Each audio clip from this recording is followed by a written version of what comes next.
cruel husband sold his wife and twin daughters to an infertile CEO she never knew he secretly loved her for 10 years. Hi, my beautiful family. Let's begin with a prayer from the heart. Dear God, please continue to hold my hand through this healing journey. Fill me with strength and peace, and bless every precious member of my YouTube family, those who listen, pray, and love. Wrap them in your protection and pour joy into their lives. Amen. This is your Mr. Peter. I'm still in New York for treatment, but I'll be back in just 2 days, God willing. I miss you so much. Not hearing my voice today may feel strange, and I understand. But please, my beautiful family, don't leave the story halfway. Stay with us till the end, and if you can, please leave a like and a comment. Even one like or one kind word from you helps keep this channel alive. It means the world. James is here with love, and I'm with you in spirit, holding each of you close in my heart. Now let's begin this beautiful story, together in love, in faith, and in family.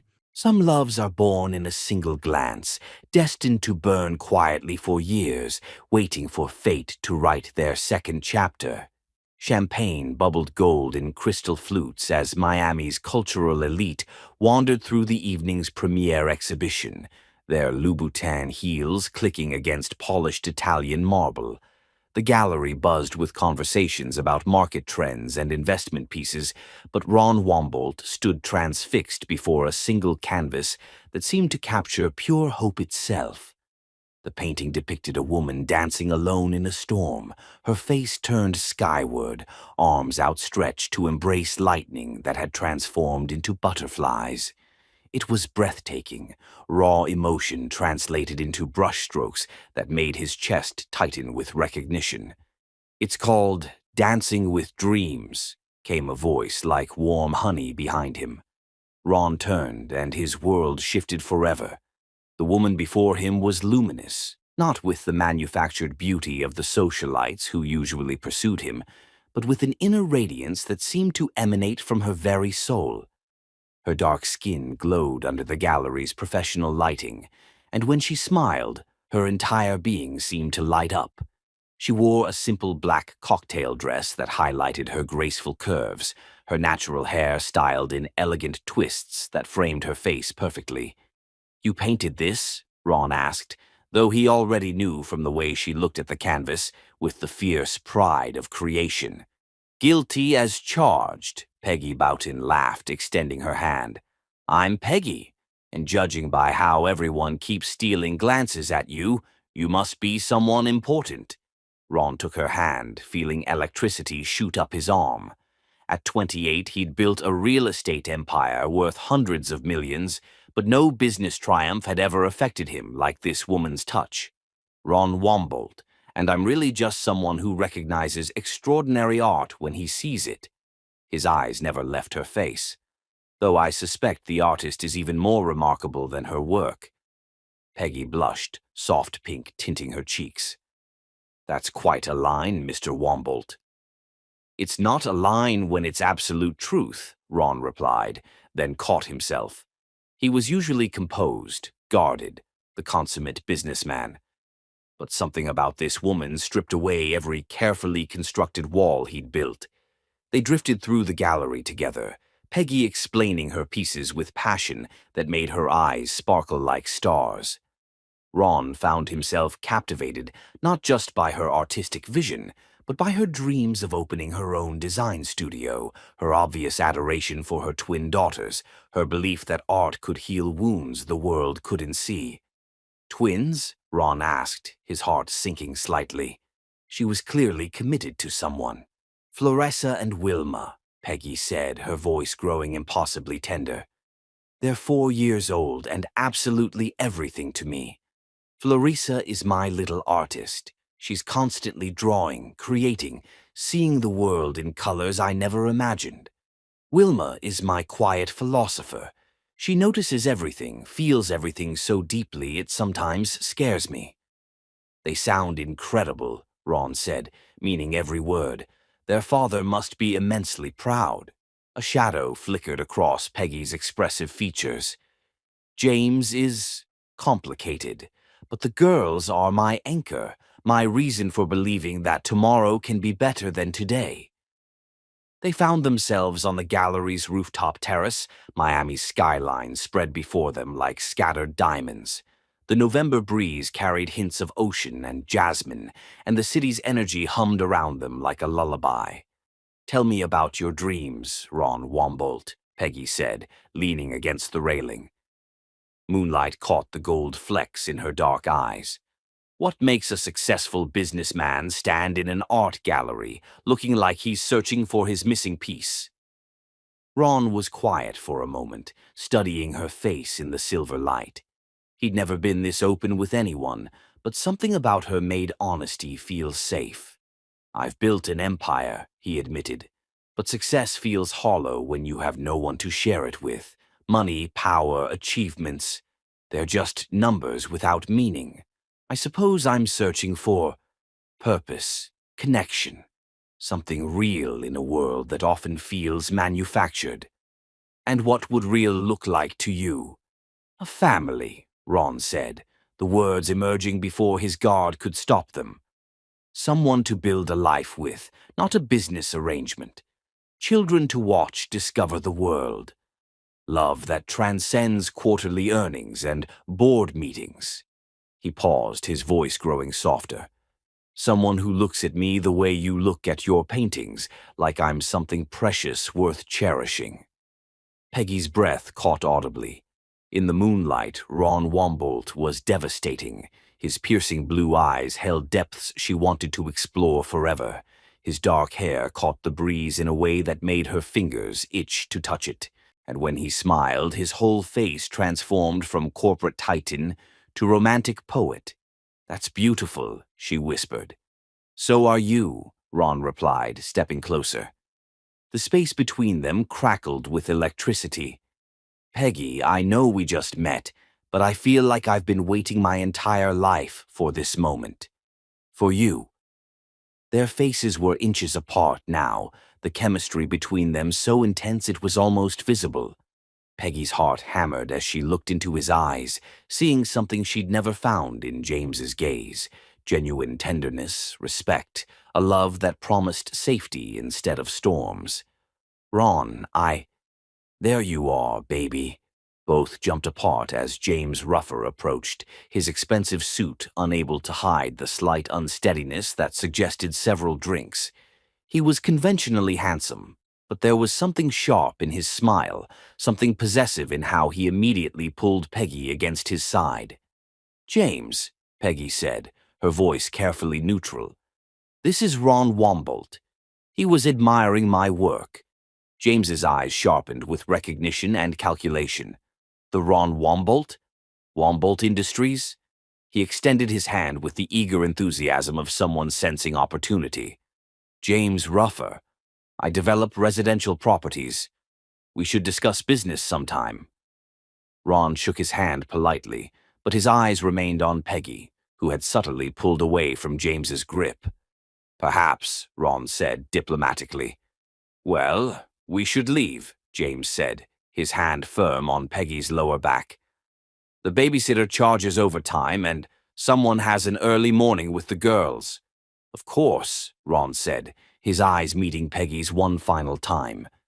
In them she saw regret, longing, and a question he couldn't voice. "It was lovely meeting you, Ron," Peggy said softly. "I hope you find what you're searching for." As James led her away, Ron watched them go, memorizing everything. The way she moved with natural grace, the sound of her laughter still echoing in his ears, the way her eyes had softened when she looked at him. He didn't know that Peggy glanced back once, her own heart breaking with the knowledge that she'd just met the man she could have loved completely, if only circumstances were different. The exclusive Fontainebleau Hotel's private suite felt like purgatory as James Ruffer sat across from Dashiell Rivers, his hands trembling as he signed documents that would haunt him for eternity. The Miami sunset outside painted the sky blood red, an omen he was too desperate to heed. $2 million in gambling debts, completely forgiven, Dashiell said, his voice carrying no warmth despite his expensive suit and cultured accent. But understand perfectly, Ruffer. Wombolt gets exactly what he's paying for. A wife, a ready-made family, no complications, 7 years as stipulated in our agreement. James nodded, not trusting his voice. His alternative was a shallow grave in the Everglades. 3 hours later, he sat his wife down in their cramped apartment, eviction notices scattered across their kitchen table like fallen leaves. "Peggy, I've found our salvation," he began, unable to meet her eyes. 4 years had passed since Peggy Boutin became Mrs. Wombolt in name only, and she stood in the master suite of a mansion that felt like a beautiful prison. Morning Miami sunshine streamed through floor-to-ceiling windows, illuminating a room worth more than most people's lifetime earnings. She had her own wing, her own sanctuary, her own carefully constructed life within these walls. Ron had never demanded intimacy, never pushed for more than her presence, never made her feel like the commodity she knew herself to be. The twins, now 8, had flourished beyond her wildest dreams. They called Ron Daddy with genuine affection, had no memory of their transaction-based arrival, knew only love and security, and the kind of childhood every parent wished they could provide. And Ron, patient, impossible, wonderful Ron, treated her like a queen he was afraid to approach, a treasure he was honored to protect. She caught the longing in his eyes sometimes, quickly masked behind gentlemanly restraint. She felt the careful distance he maintained, the way he never let their hands brush accidentally, how he requested permission for the smallest gestures. He was waiting, she realized. After 4 years, he was still waiting for her to come to him willingly, never knowing she'd been sold like property, never understanding that her distance came from shame, not indifference. Peggy pressed her palm against the window, watching Ron play with the twins in the garden below. His rich laughter carried upward as Floresa showed him her latest masterpiece, and Wilma curled trustingly in his lap with a book. He was everything she dreamed of that magical night at the gallery, and everything she believed she could never deserve. If only he knew, she thought, her reflection ghost-like in the glass. If only I could tell him that this heart he's been so patient with has belonged to him all along. Chapter 2. The Beautiful Pretense. The most dangerous lies are the ones we tell ourselves, that we don't deserve love, that kindness always comes with a price, that hearts can be trained to stop hoping for miracles. The Wombolt mansion awakened with the gentle chaos that only children could orchestrate. 8-year-old Floresa burst through the kitchen's French doors like a tiny hurricane, her pristine St. Catherine's Academy uniform already decorated with paint splatters despite the day barely beginning. "Daddy Ron," she called, launching herself at the tall figure by the espresso machine. "Look what I created for you." Ron caught her effortlessly, his Armani suit somehow remaining immaculate, even as paint-covered fingers grabbed his lapels. His face, which moments before had worn the serious expression of a man preparing for hostile takeover negotiations, transformed instantly into something infinitely warmer. "Let me see," he said, examining the paper she thrust at him with the gravity of a museum curator. "This is revolutionary abstract expressionism." "It's our family," Floresa giggled, pointing to colorful stick figures. "That's you in your fancy suits. That's Mommy looking beautiful. That's me and Wilma. And that's our house with the big garden." Ron's chest tightened with emotions he couldn't name. Our family. If only the word carried the weight of choice rather than circumstance. "It's perfect, Princess. This deserves a place of honor in my office." "Really?" Floresa's eyes sparkled like captured starlight. "Really? The most important art gets the most important space." From the doorway, Peggy watched this exchange with a heart full of contradictions. Ron's tenderness with her daughters never failed to move her, but it also reminded her daily of the deception underlying their domestic bliss. He treated them like precious gifts rather than burdens acquired through circumstance, loved them with the devotion of a father who'd chosen them rather than inherited them through a sordid transaction.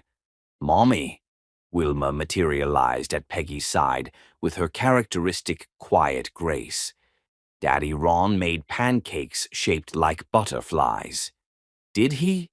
Peggy smiled, though something twisted in her chest. 4 years of this beautiful charade, and she still felt like an actress who'd forgotten her character's motivation. Ron looked up, his eyes finding hers across the sun-drenched kitchen. For a heartbeat, their careful pretense cracked, and she saw the hunger there, quickly masked but unmistakable. Not merely physical desire, though, that simmered beneath the surface, but something deeper. A longing for her to look at him the way she looked at the twins, with uncomplicated love and absolute trust. "Good morning, Peggy," he said, his voice calibrated to the tone he'd perfected over 4 years, warm but respectful, caring but never presumptuous. "I made extra. I know you usually skip breakfast, but—" "Thank you," she interrupted, perhaps too quickly. His consideration always undid her composure. "That's incredibly thoughtful." Soraya Delacroix chose that moment to enter, her Manolo Blahnik heels announcing her arrival against marble floors. At 32, she possessed the kind of refined elegance that graced Vogue covers and the razor-sharp intelligence that made her indispensable to Ron's business empire. "Good morning, beautiful family," she said, emphasizing the word family with subtle meaning that made Peggy's cheeks warm. Soraya possessed an unsettling ability to see beneath surfaces, to understand currents that others missed entirely. "Soraya?" The twins abandoned breakfast to embrace her legs. She was their glamorous aunt figure, the sophisticated woman who brought them treasures from around the world and never condescended to their 8-year-old perspectives. "Good morning to my favorite artists," Soraya said, then glanced meaningfully between Ron and Peggy. "Ron, your 9 o'clock rescheduled to 10:30. Something about revising the Coral Gables project specifications." "Fine," Ron said absently, still watching Peggy butter toast with unnecessary concentration. Soraya's observant gaze missed nothing, not how Ron's attention lingered on Peggy, not how Peggy's hand trembled slightly, reaching for preserves, not the careful distance they maintained even during casual moments.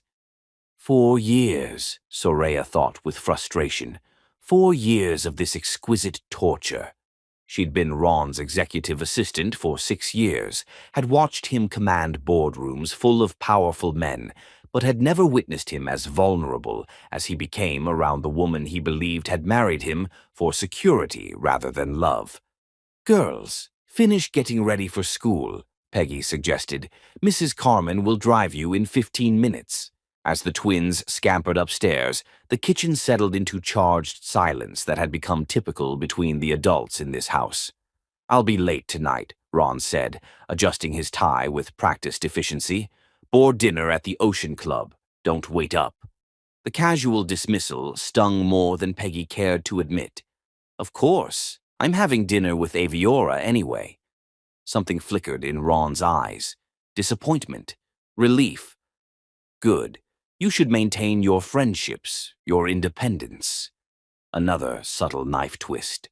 He wanted her to have her own existence, separate from his, because what they shared wasn't real enough to be possessive about, could never be genuine enough to warrant jealousy.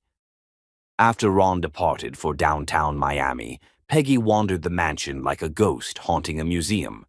Every room was perfectly curated, every surface gleaming, every detail chosen with exquisite taste. It was a showpiece house, not a home, beautiful and empty and echoing with unspoken words. She paused in Ron's study, drawn as always to the wall where he'd hung Florissa's artwork alongside million-dollar masterpieces. A Picasso shared space with finger paintings, A Monet hung beside crayon drawings of their family. Most men of his stature would have relegated children's art to refrigerators or bedroom walls. Ron displayed them like priceless treasures. "He loves them," she whispered to the empty room. "He loves them as if they were truly his. He loves you too." Peggy spun to find Soraya in the doorway, her expression uncharacteristically gentle. "I don't understand what you mean," Peggy said, but conviction had fled her voice. Soraya entered, closing the door with deliberate care. "Peggy, I've worked for Ron for 6 years. I've observed him with dozens of women, socialites, supermodels, brilliant businesswomen, European royalty. Not one ever made him look the way he looks at you." "He looks at me like I'm his responsibility," Peggy said bitterly. "Someone he's obligated to care for. He looks at you like you painted the sunrise specifically for him." Soraya moved closer, her voice gentle but insistent. "The man I work for is decisive, commanding, accustomed to acquiring whatever he desires. But around you, he's as uncertain as a teenager with his first crush." Peggy's chest constricted. "You don't understand the full situation. Then illuminate me. Because what I observe is two people desperately in love, circling each other like they're afraid to breathe the same air." "If only it were that simple," Peggy thought. "If only you knew how I arrived here, what I truly represent to him." "It's complicated," she said finally. "The most beautiful love stories usually are." That evening, Peggy met Aviora Martinez at their favorite oceanfront cafe in South Beach. Aviora, a single mother who'd become Peggy's lifeline, was the one person who knew her before the Wombolt mansion, before designer wardrobes and private schools, and a life of luxury that felt like wearing someone else's identity. "You look exhausted," Aviora observed, studying her friend over wine glasses that caught the restaurant's candlelight. "Still having those sleepless nights?" "How can I sleep when every day feels like performing in a play where I've forgotten my lines?" Peggy asked, immediately glancing around to ensure their conversation remained private. "What performance?" "You're married to a man who adores you. Your daughters are thriving. You live in paradise." "I'm not truly married to him," Peggy interrupted, her voice barely above a whisper. "Not in any meaningful way." Aviora frowned. "What do you mean?" Peggy remained silent so long that Aviora wondered if she'd answer at all. Finally, she spoke, her voice heavy with shame. "We've never been intimate, Aviora. Ron has never... We're not even genuinely close friends. We're simply cohabitating. For the girl's sake." "But why?" "The man is obviously crazy about you." "Because I'm not his wife. I'm his... obligation." Aviora leaned forward, her expression fierce. "Peggy Boutin, listen carefully. I've watched how that man looks at you. I've seen him with those girls. That's not obligation. That's devotion. That's love. You can't possibly understand." "Then make me understand, because from my perspective, you're living every woman's dream while acting like it's a nightmare." Peggy's eyes filled with tears she refused to shed. How could she explain that dreams built on deception eventually crumble? That every kindness Ron showed felt like borrowing against a debt she could never repay? "Sometimes," she whispered, "I catch him looking at me like I'm something precious. And for just a moment I allow myself to imagine what it would be like if he truly saw me that way. If I actually deserved it." "Oh, honey," Aviora reached across the table to squeeze her hand. "What makes you believe you don't deserve love?" But Peggy just shook her head, unable to voice the truth that haunted her. "Because I was sold to him like merchandise. Because everything we have is built on a transaction.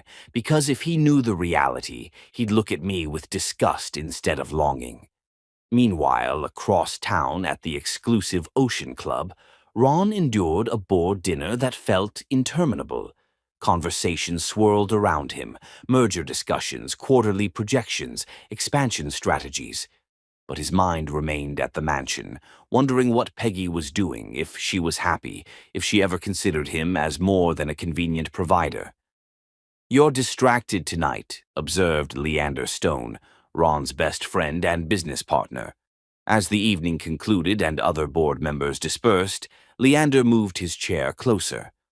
"Want to discuss it?" Ron swirled whiskey in his crystal tumbler, watching amber liquid catch the club's elegant lighting. "Do you ever feel like your life is exactly what you thought you wanted, but nothing like what you actually dreamed?" "Philosophical mood, I see." Leander's expression grew concerned. "This is about Peggy." It wasn't a question. Leander had known Ron since Harvard Law School, had watched him build his empire, had served as best man at the strangest wedding ceremony either had ever witnessed. A contract marriage that appeared perfect on paper, but felt hollow in practice. "I love her," Ron said simply. "I've been in love with her for 10 years, and I finally have her in my house, in my life, raising children who call me daddy, and I've never felt more isolated." "Have you told her how you feel?" Ron laughed without humor. "She married me for security, Leander. For stability for her daughters. The last thing she needs is me complicating our arrangement with messy emotions. Maybe she needs exactly that. Or maybe she'd run and I'd lose the only family I've ever had." Leander studied his friend's face in the restaurant's dim lighting. Ron Wombolt commanded respect from world leaders and wielded power with effortless grace. But love had reduced him to this, a man terrified to reach for what he wanted most. "You know what I think," Leander said finally. "I think you're both so busy protecting yourselves that you're missing the most obvious truth, which is that she's just as terrified as you are, and maybe, just maybe, she's waiting for you to find the courage to take the first step." As Ron drove home through Miami's glittering streets, Leander's words echoed persistently. But courage and love weren't always sufficient, were they? Some distances couldn't be bridged with mere wanting. He pulled into his circular driveway, the mansion's windows glowing warmly against the darkness. Somewhere inside, Peggy was probably reading bedtime stories to the twins, her voice soft and musical, her love for them unconditional and pure. If only she could love him even half as much. "Tomorrow," he promised himself. "Tomorrow I'll find the courage to tell her the truth." But tomorrow had a way of becoming yesterday, and some confessions were more difficult to make than corporate acquisitions. Chapter 3. Cracks in the Foundation. The past has a way of returning when we least expect it, wearing new clothes but carrying old wounds, demanding payment for debts we thought were buried forever. It was a perfect Miami morning when the foundation of Peggy's carefully constructed world began to crumble. She stood in the mansion's pristine kitchen, watching the twins demolish their breakfast with the efficient enthusiasm of 8-year-olds preparing for another day at their exclusive private school, when the doorbell rang. Mrs. Carmen, the housekeeper, appeared in the doorway with an expression that immediately set Peggy's nerves on edge. "Mrs. Wombolt, there's a gentleman at the door asking to speak with you. Says his name is James Ruffer." The coffee mug slipped from Peggy's nerveless fingers, shattering against the marble floor in an explosion of ceramic and dark liquid. Both twins looked up from their pancakes, eyes wide with concern. "Mommy," Wilma's soft voice cut through Peggy's paralysis. "Are you hurt?" "I'm fine, sweetheart," Peggy managed, though her voice sounded foreign to her own ears. "Mrs. Carmen, please tell Mr. Ruffer I'll be right there. Girls, finish your breakfast. You don't want to be late for school." But even as she spoke, Peggy's mind was racing in circles. James, here. After 4 years of silence, 4 years of peace, 4 years of allowing herself to believe that chapter of her life was closed forever. She found him standing in the mansion's opulent foyer, and for a moment she barely recognized the man who had once been her husband. Gone was the disheveled, desperate figure who had sold her like chattel to pay his gambling debts. This James was clean-shaven, well-dressed in an expensive suit, his hair professionally styled. He looked like the man she'd fallen in love with a lifetime ago, before addiction and desperation had twisted him into someone unrecognizable. "Hello, Peggy," he said, his voice carrying that old charm that had once made her heart race. Now it only made her stomach churn with dread. "What are you doing here?" she whispered, glancing toward the kitchen where her daughters were finishing breakfast, blissfully unaware that their world was about to shift on its axis. "Can't a father visit his children?" James asked, and there was something dangerous in his smile. "It's been 4 years, Peggy. 4 years since I've seen my daughters." "They're not," Peggy began, then stopped herself. Legally, biologically, James was still their father, no matter what her heart knew to be true. "They don't remember you, James. To them, Ron is their father." Something dark flickered across James's features. "Ron, your husband." He said the word like it tasted bitter. "Tell me, Peggy, does he know the terms of your arrangement?" The threat was subtle but unmistakable, and Peggy felt ice water replace the blood in her veins. "What do you want?" "Just to see how my family is doing. You look well, expensive clothes, beautiful home, everything money can buy. And the girls." He craned his neck toward the kitchen, where Florissa's laughter rang out like silver bells. "They sound happy, healthy, well cared for." "They are," Peggy said fiercely. "They're loved and safe and living with a man who isn't their real father," James finished. "I wonder what he'd think if he knew the truth about how you came to be here, about what you really are." Peggy's hands clenched into fists at her sides. "I am their mother. I am the woman who has raised them, loved them, protected them. You are the woman I sold to pay my debts," James said quietly, his words hitting her like physical blows. "And unless certain arrangements are made, Ron Wombolt is going to learn exactly what kind of wife he really has." Before Peggy could respond, the sound of small feet running across marble filled the foyer. The twins appeared, backpacks slung over their shoulders, ready for school. They stopped short when they saw the stranger standing with their mother. "Mommy?" Florissa asked, her artist's eye immediately picking up on the tension in the room. "Who is this man?" Peggy's heart shattered as she looked at her daughters, these beautiful, innocent children who knew nothing of the darkness that had brought them to this mansion, who believed in the fairy tale life they were living.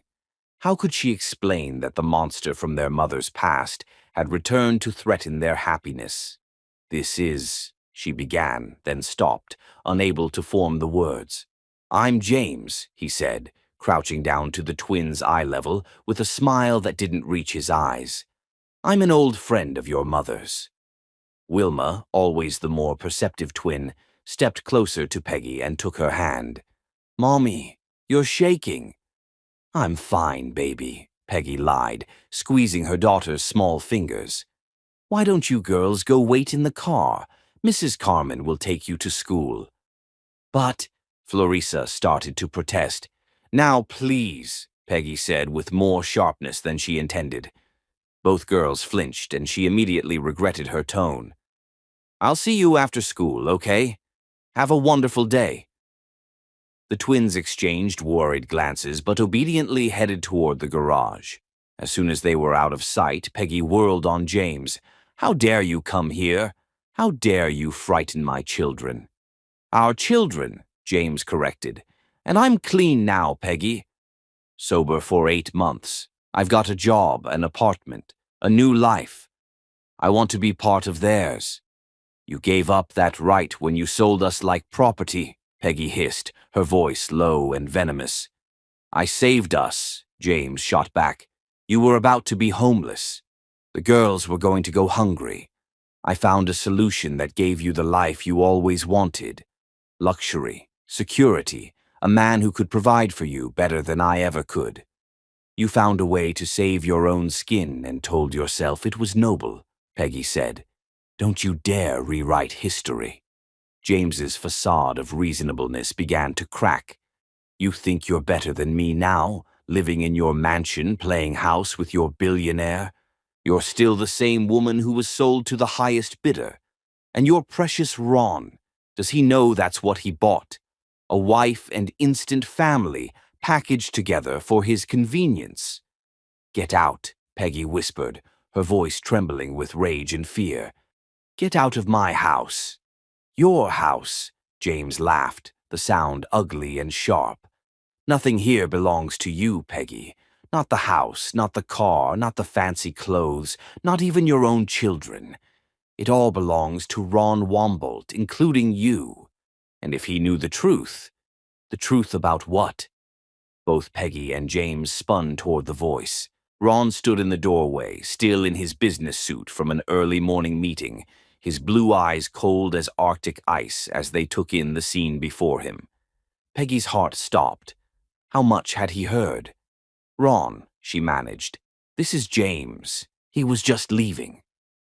Ron's gaze moved from Peggy's pale, stricken face to James's calculating expression, and something dangerous settled over his features. Ron Wombolt hadn't built a business empire by being naive or easily fooled. He could sense predators from a mile away, and every instinct he possessed was screaming warnings about the man standing in his foyer. James Ruffer, James said, extending his hand with false bonhomie. We met briefly years ago. I'm Peggy's ex-husband. Ron didn't take the offered hand. Instead, he moved to stand beside Peggy, close enough that his presence felt like a shield between her and whatever danger James represented. I remember, Ron said, his voice carefully controlled. I wasn't aware you were still in Miami.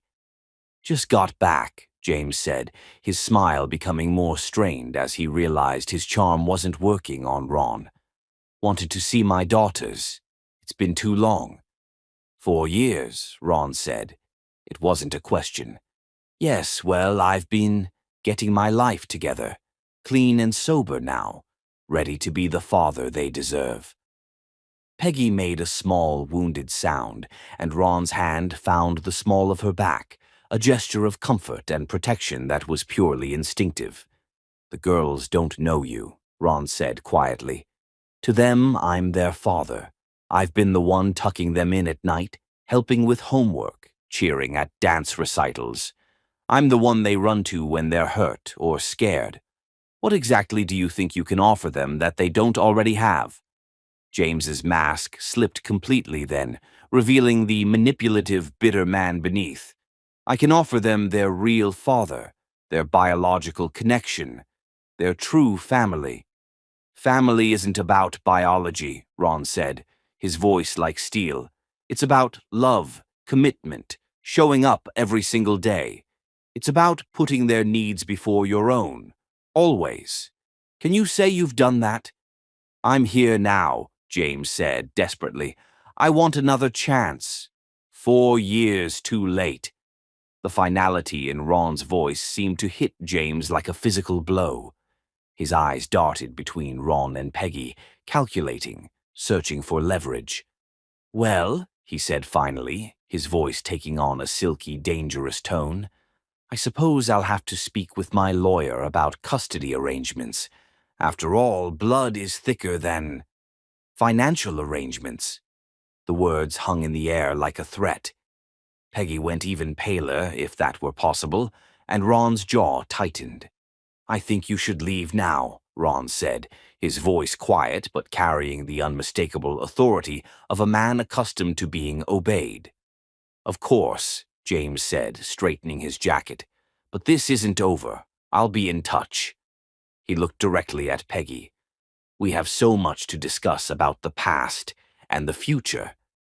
After James left, the mansion felt like it was holding its breath. Ron and Peggy stood in the foyer, the space between them charged with unspoken questions and half-revealed truths. Peggy, Ron began carefully. What did he mean about financial arrangements? Peggy's mouth opened and closed soundlessly. How could she explain without destroying everything? How could she tell the man she'd grown to love that she'd come to him not through choice but through sale? It's complicated, she whispered.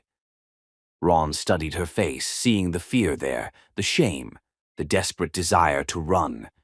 His heart ached for her, but his mind was already working, putting together pieces of a puzzle he'd never realized existed. Whatever it is, he said softly, whatever happened before, it doesn't change anything between us. You and the girls are my family. Nothing James says or does can change that. But even as he spoke the words, Ron knew they weren't entirely true, because secrets had a way of poisoning even the strongest foundations, and whatever Peggy was hiding from him was clearly tearing her apart.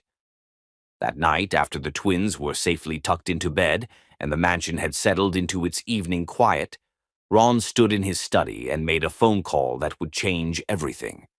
"Amadeo," he said when his head of security answered, "I need you to run a complete background check on James Ruffer, and I need to know everything about his connection to my wife. Everything. Because love might forgive secrets, but it couldn't survive them." And Ron Wombolt was about to discover that the foundation of his perfect life was built on lies that ran deeper than he'd ever imagined.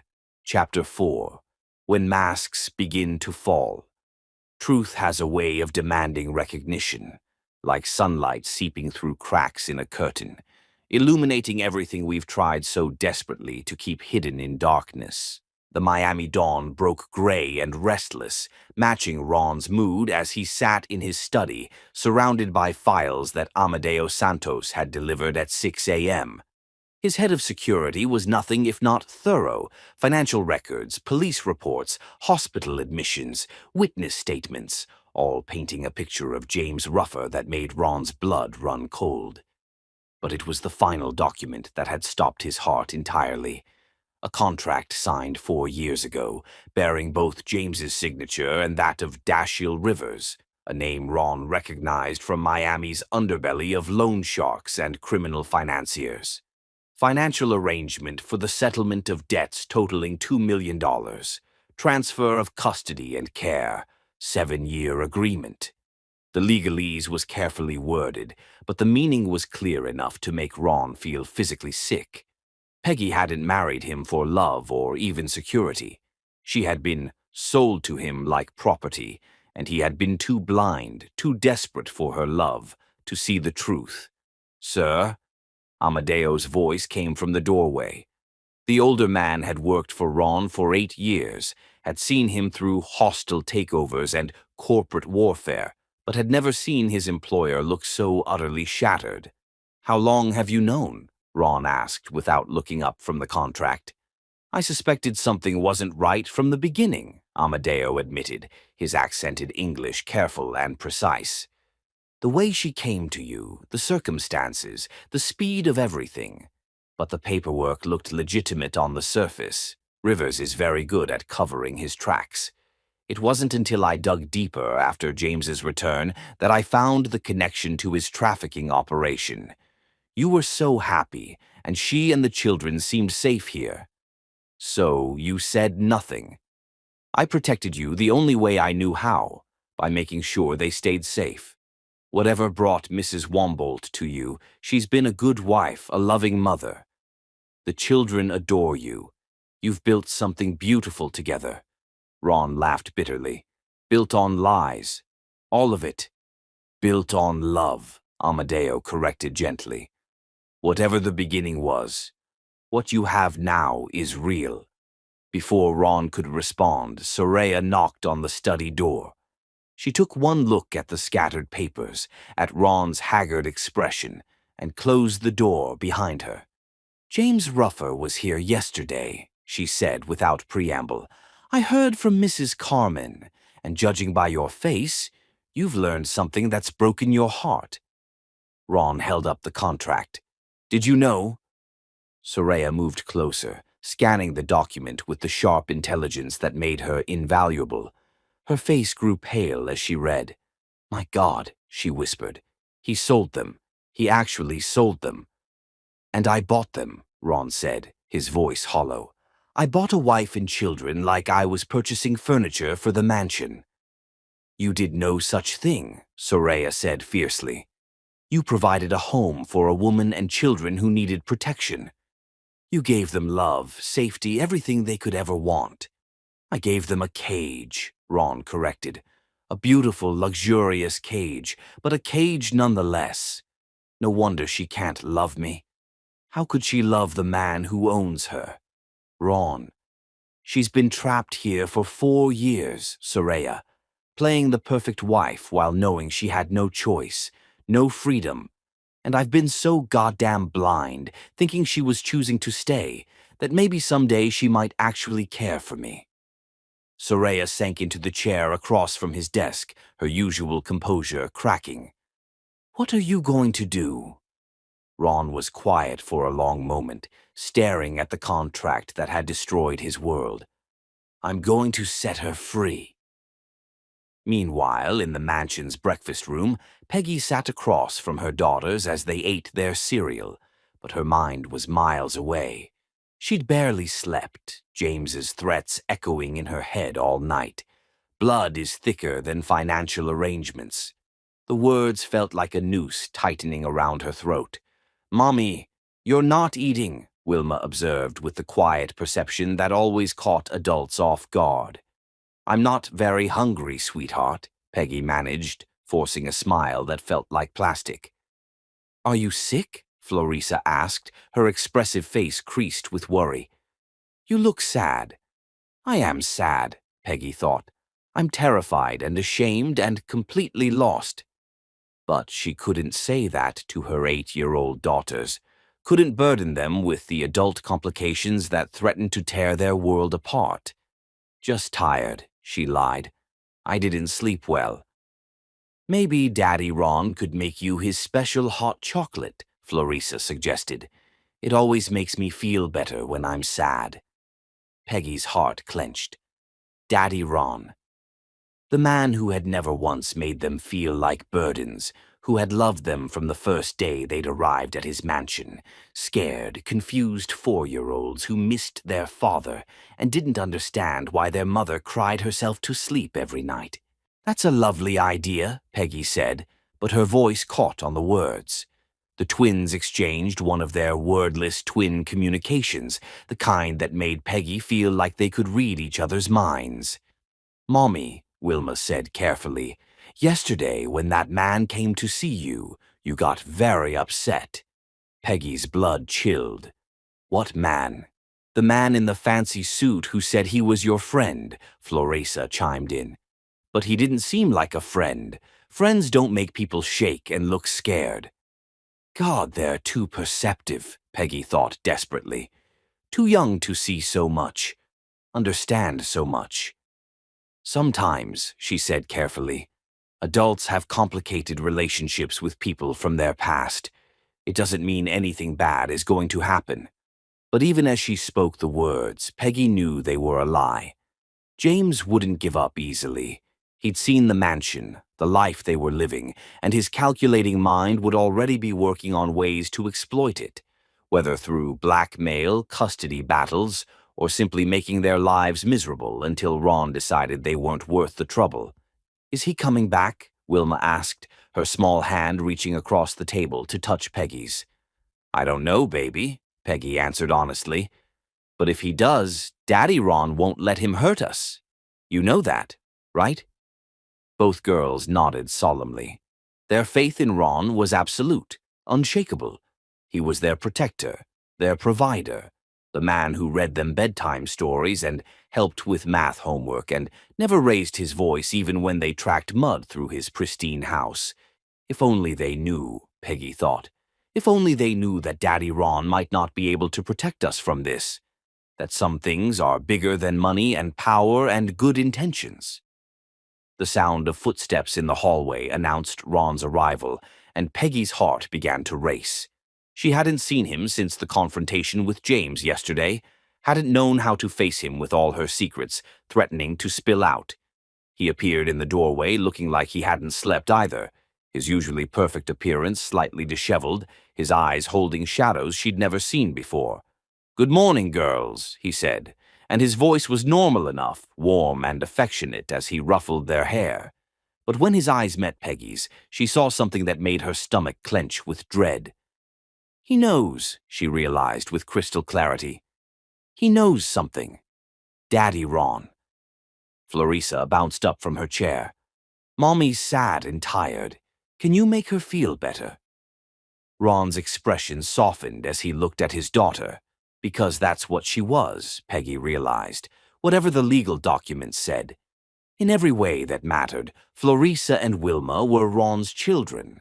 I'll certainly try, Princess, he said, but his eyes were still on Peggy, searching, questioning, aching with something that might have been disappointment. Girls, why don't you go get your backpacks? Peggy suggested, kneading them out of the room before whatever was coming next. You don't want to be late for school. As soon as the twins disappeared upstairs, the atmosphere in the breakfast room grew heavy with unspoken words. Peggy, Ron began, and she could hear the careful control in his voice. We need to talk. I know, she whispered, not trusting her voice to be stronger. Not here. Not now. Tonight, after the girls are asleep. My study. It sounded like a death sentence. Ron, Tonight, he repeated, but not unkindly. Whatever this is, whatever's happening, we're going to face it together. All right? Peggy nodded, not trusting herself to speak. Together. As if they were really a team, really partners, instead of owner and property. But even as terror gripped her heart, some small part of her felt relieved. The secrets were coming out, the lies were crumbling, and maybe, just maybe, there would be freedom on the other side of the truth, even if it meant losing everything she'd come to love. The day passed like a slow-motion nightmare. Ron went to the office but couldn't concentrate on board meetings or merger negotiations. Every time he tried to focus on business, he saw Peggy's face from that morning, pale, frightened, beautiful, and utterly lost. Soraya kept his schedule clear after lunch, fielding calls and rescheduling appointments without being asked. She knew him well enough to recognize when her boss was fighting the battle of his life, even if the battlefield was his own heart. Sir, she said around 3 o'clock, appearing in his office doorway with the kind of careful expression that meant she was about to say something he didn't want to hear. Leander Stone is here to see you. Ron looked up from the contract he'd been staring at for the past hour. I didn't have an appointment with Leander. He says it's urgent, about Mrs. Wombolt. Ice water replaced the blood in Ron's veins. Send him in. Leander entered with the grim expression of a man delivering bad news. As Ron's lawyer and best friend, he'd seen the contract, understood its implications, and spent the morning making phone calls that had only made the situation worse. It's all legal, he said without preamble, settling into the chair across from Ron's desk. Technically, James Ruffer had the right to make custody arrangements for his minor children. The financial aspect is murky. Human trafficking laws would apply if this went to court, but the custody transfer is ironclad. Meaning he could demand the children back tomorrow if he wanted to push the issue. Ron felt like he'd been punched in the stomach. And Peggy? The marriage is real, regardless of how it came about, but if James wanted to be vindictive, he could expose the circumstances publicly. Imagine the headlines: billionaire buys wife and children to satisfy infertility. Your reputation would be destroyed, and Peggy would be humiliated beyond repair. Ron buried his face in his hands. Jesus Christ. There's more, Leander continued grimly. I had my people look into James Ruffer's recent activities. He's clean and sober, as he claimed, but he's also broke. Lost his job 2 weeks ago, behind on rent, desperate. The expensive suits and hotel stays. All borrowed money and credit cards he'll never be able to pay back. And desperate men do desperate things. You think he's here for money. I think he's here for whatever he can get. Money, custody, the satisfaction of destroying what you've built together. Maybe all three. Ron was quiet for a long moment, processing the magnitude of the disaster facing his family. Because that's what they were, whatever the law said, whatever the contracts claimed. They were his family, and he would fight heaven and hell to protect them. "What do you recommend?" he asked finally. "Legally, you're in a strong position. 4 years of de facto adoption, financial support, emotional bonding with the children. Any family court would be reluctant to disrupt that stability. The only reason you haven't filed formal adoption papers is because James never legally terminated his parental rights, something your lawyers have been quietly working on. But these cases take years when the biological parent can't be located. But legally isn't the same as practically. James holds enough ammunition to make all your lives miserable. And if I just let them go?" Leander leaned forward, his expression intense. "Ron, I've known you for 15 years. I've never seen you as happy as you've been these past 4 years. Those girls worship you, and Peggy—" He paused, choosing his words carefully. "Whatever brought her to you, she's built a life here, a real life. Don't let fear make you throw that away." But Ron was already shaking his head. "She never had a choice, Leander. For 4 years she's been trapped here, playing a role she never wanted. How can I keep her prisoner just because I love her? Have you considered that maybe she's not a prisoner anymore? That maybe she's choosing to stay? How can she choose when she doesn't know she's free to leave?" It was a question that would haunt Ron for the rest of the day, following him home to the mansion where Peggy waited with fear in her eyes, and their daughters played in blissful ignorance of the storm about to break over their family. Tonight, everything would change. Tonight, the truth would finally set them all free, or destroy them completely. And Ron Wombolt, master of the universe, billionaire titan of industry, had never felt more powerless in his life.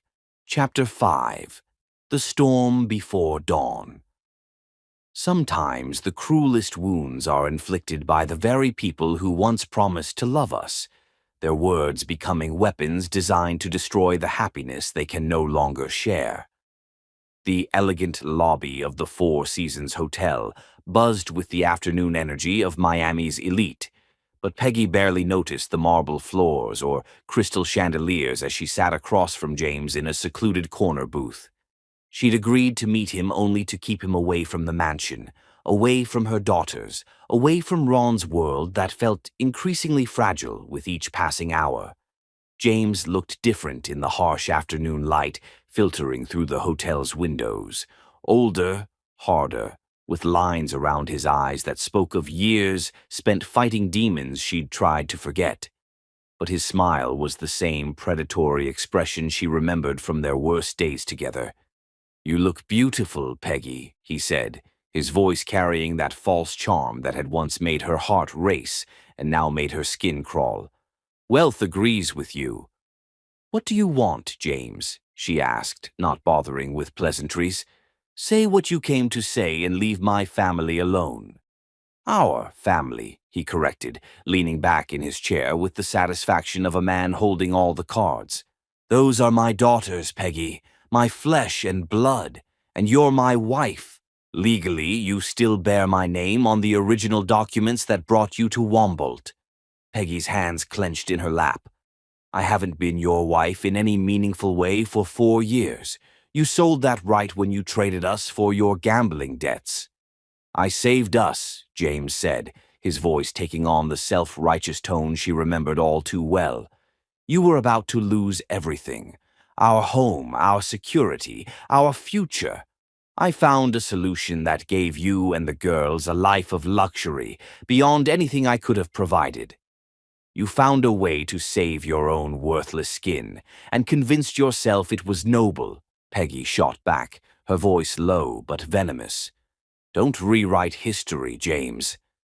"I know what you are." Something dangerous flickered in James's eyes. "And what am I, Peggy? A man who made hard choices to protect his family? Or are you going to pretend you haven't benefited from every single day of our arrangement?" "Our arrangement?" Peggy laughed bitterly. Is that what you call selling your wife and children like livestock? I call it securing your future. James leaned forward, his voice taking on an intimate tone that made her want to run. Look at you, designer clothes, perfect hair, living in a mansion that costs more than most people make in a lifetime. Your daughters go to the best schools, have everything they could want. You've been playing house with a billionaire for 4 years. Tell me, Peggy, what's so terrible about that? The fact that I never had a choice, she whispered, her voice breaking slightly. The fact that every kindness he's shown me, every moment of happiness I've found, is built on the knowledge that I was purchased like property. James's expression shifted, becoming almost gentle, a manipulation she recognized from years of living with him. But has he been unkind to you? Has he hurt you or the girls? Has he demanded things you weren't willing to give? Despite herself, Peggy found herself thinking of Ron's careful distance, his respectful treatment of her boundaries, the way he'd never once made her feel like she owed him anything beyond her presence in his home. No, she admitted reluctantly. He's been wonderful to us. Then what's the problem? James asked, pressing his advantage. You have a good life, Peggy, a safe life. The girls are happy and healthy. You should be grateful. Grateful? The word exploded from her lips louder than she'd intended, drawing glances from other patrons. She lowered her voice, but the fury remained. Grateful that you sold me. Grateful that I've spent 4 years living a lie. You think it's a lie? James's voice turned calculating. What exactly do you think your relationship with Wombolt really is? Peggy was quiet for a moment, thinking of the way Ron looked at her when he thought she wasn't watching, the gentleness in his voice when he spoke to her, the careful way he maintained distance while clearly longing for closeness. It's complicated, she said finally. It's simple, James corrected. He bought himself a family because he couldn't have one naturally. You're his acquisition, Peggy. A beautiful, convenient wife who came with ready-made children to satisfy his paternal instincts. Do you really think a man like Ron Wombolt, who could have any woman in the world, would choose a struggling single mother with baggage if she hadn't been delivered to him gift-wrapped? Each word was designed to hurt, and they found their mark with surgical precision. Peggy had wondered the same things herself during the long, sleepless nights when she lay in her separate bedroom, listening for footsteps that never came. You don't know what you're talking about, she said, but her voice lacked conviction. Don't I? James leaned closer, his voice dropping to a whisper. Has he ever told you he loves you, Peggy? In 4 years of marriage, has he ever said the words? The silence stretched between them, heavy with implications. He's respectful, Peggy said weakly. He's kind and patient and he treats you exactly like what you are, a possession he's paid for and intends to keep in good condition, James finished. When was the last time he touched you? Really touched you like a husband touches a wife? Peggy's cheeks burned with humiliation. The truth was, Ron had never touched her with anything beyond casual courtesy. No passionate kisses, no intimate embraces, no whispered endearments in the darkness. They lived like polite strangers sharing a house, beautiful and empty and utterly without the kind of connection she'd dreamed of as a young woman. He respects my boundaries, she said, but the words sounded hollow even to her own ears. He respects his investment, James corrected cruelly. Think about it, Peggy. If he really loved you, if he really saw you as his wife rather than his property, wouldn't he have tried to win your heart by now? Wouldn't he have courted you, pursued you, tried to make you fall in love with him? The questions hit like physical blows because they echoed her own deepest fears. Why had Ron never tried to seduce her? Why had he never pushed for more intimacy, never declared his feelings, never tried to make their marriage real in every sense of the word? What do you want, James? She asked again, her voice barely above a whisper. I want my family back, he said simply. I'm clean now, Peggy. Sober for 8 months. I have a job, an apartment. I can provide for you and the girls. Provide what? A one-bedroom apartment and a minimum wage job. Peggy's voice was sharp with disbelief. After 4 years of private schools and ballet lessons and everything they could ever want, you think they'll be happy in poverty? They'll be happy with their real father, James said, his voice turning hard. Their biological father who loves them more than any amount of money. You love them? Peggy stood abruptly, her chair scraping against the marble floor. You sold them, James. You handed over your 4-year-old daughters to a stranger in exchange for debt forgiveness. That's not love. That's the ultimate betrayal. James stood as well, his facade of reasonableness finally cracking completely. I gave them a better life than I could provide. I made the hard choice, the sacrifice that any good father would make. You made the coward's choice, Peggy shot back, and now you want to destroy their happiness because you can't stand that they're better off without you. They're better off with their real father, James said, his voice turning dangerous. And if you won't come willingly, I'll make sure Ron Wombolt learns exactly what kind of woman he's been harboring in his precious mansion. The threat hung in the air between them like poison. What does that mean? Peggy asked, though she was afraid she already knew. It means I'll tell him the truth about how eager you were to make the deal, James said with malicious satisfaction. How you agreed to the arrangement without hesitation when you realized what kind of life it could provide. How you played the victim but were really just a gold digger who saw an opportunity and took it. That's not true, Peggy breathed. Isn't it? You signed the papers, Peggy. You came to his house. You played the perfect wife for 4 years, giving him exactly what he paid for. What do you think he'll believe when I tell him how calculated it all was? How you manipulated his desire for a family to secure your own future? Peggy felt the world tilting around her, because there was just enough truth in James's twisted version of events to make it believable. She had signed papers. She had come to Ron's house. She had played the role of wife and mother, even if her reasons were far more complex than simple greed. He won't believe you, she said, but her voice shook with uncertainty. Won't he? A man who's been rejected and abandoned by every woman he's ever tried to love? A man so desperate for a family that he'd accept a business arrangement just to have someone to come home to? James's smile was cruel and knowing. I think he'll believe exactly what I tell him. And then where will you be, Peggy? A woman with no husband, no home, no means of support, trying to raise 2 children who've grown accustomed to luxury. The picture he painted was terrifying because it was entirely possible. Ron was a proud man, a successful man accustomed to controlling every aspect of his life. If he believed she'd manipulated him, used him, played on his loneliness for her own gain. What do you want? She asked for the 3rd time, her voice defeated. I want you to come home, James said, his voice becoming almost gentle again. You and the girls. We'll be a real family again, the way we were meant to be. I'll get custody of the children. Any court will side with the biological father over a man who essentially bought them. And you'll come with me, because where else do you have to go? Peggy closed her eyes, feeling trapped between impossible choices. Stay with Ron and live with the constant fear that James would destroy their happiness with his lies. Or leave with James and condemn her daughters to a life of poverty and instability, with a father they didn't remember and had no reason to trust. I need time to think, she said finally.